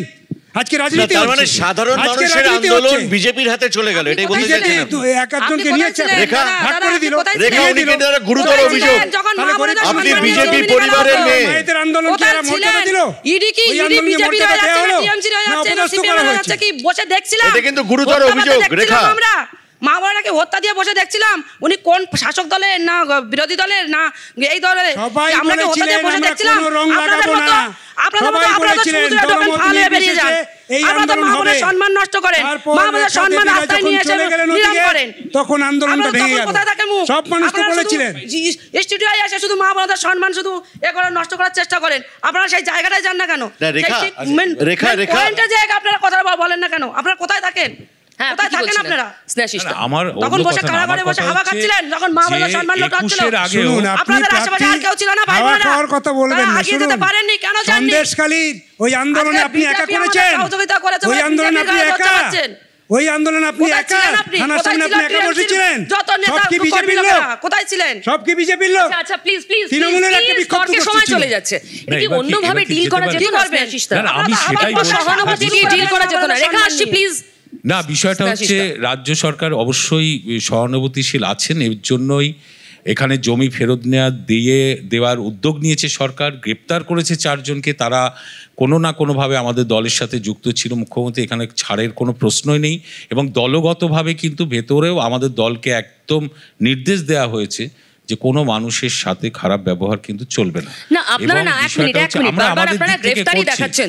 রাজ্যের পুলিশই তো ধরলো শাহজাহানকে এবং তার বাহিনীকে, কিন্তু যে টোন এক এক সময় নেতারা যা বলেছেন, মুখ্যমন্ত্রী থেকে শুরু করে মানে দলের 1 নম্বর, দলের 2 নম্বর থেকে অন্যান্য নেতারা ওখানে গিয়ে পার্থভৌমিকরা যা বলেছেন, তারা ঘুরে দেখে যা মন্তব্য করেছেন, টোনটা, আন্ডার কারেন্টটা সহানুভূতির ছিল না। এটা আপনিও জানেন।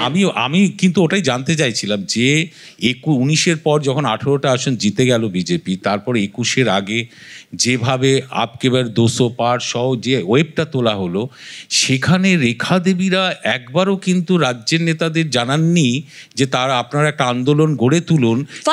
কেউ জানতেন না, আমরা ধরে নিয়ে বলছি। আপনারা যখন জানলেন আপনাদের টোন এরকম ছিল কেন? আমার এটা আশ্চর্য লাগছে। কি জবাব দেব তো? না, এটা আমার আশ্চর্য লাগছে। না, আপনারা ওদের দিকে আঙুল তুলছেন। আপনারা যখন জানলেন তারপরও শাহজাহান ছাড়া ছিল, আপনারা বারবার কোর্ট দেখিয়েছেন।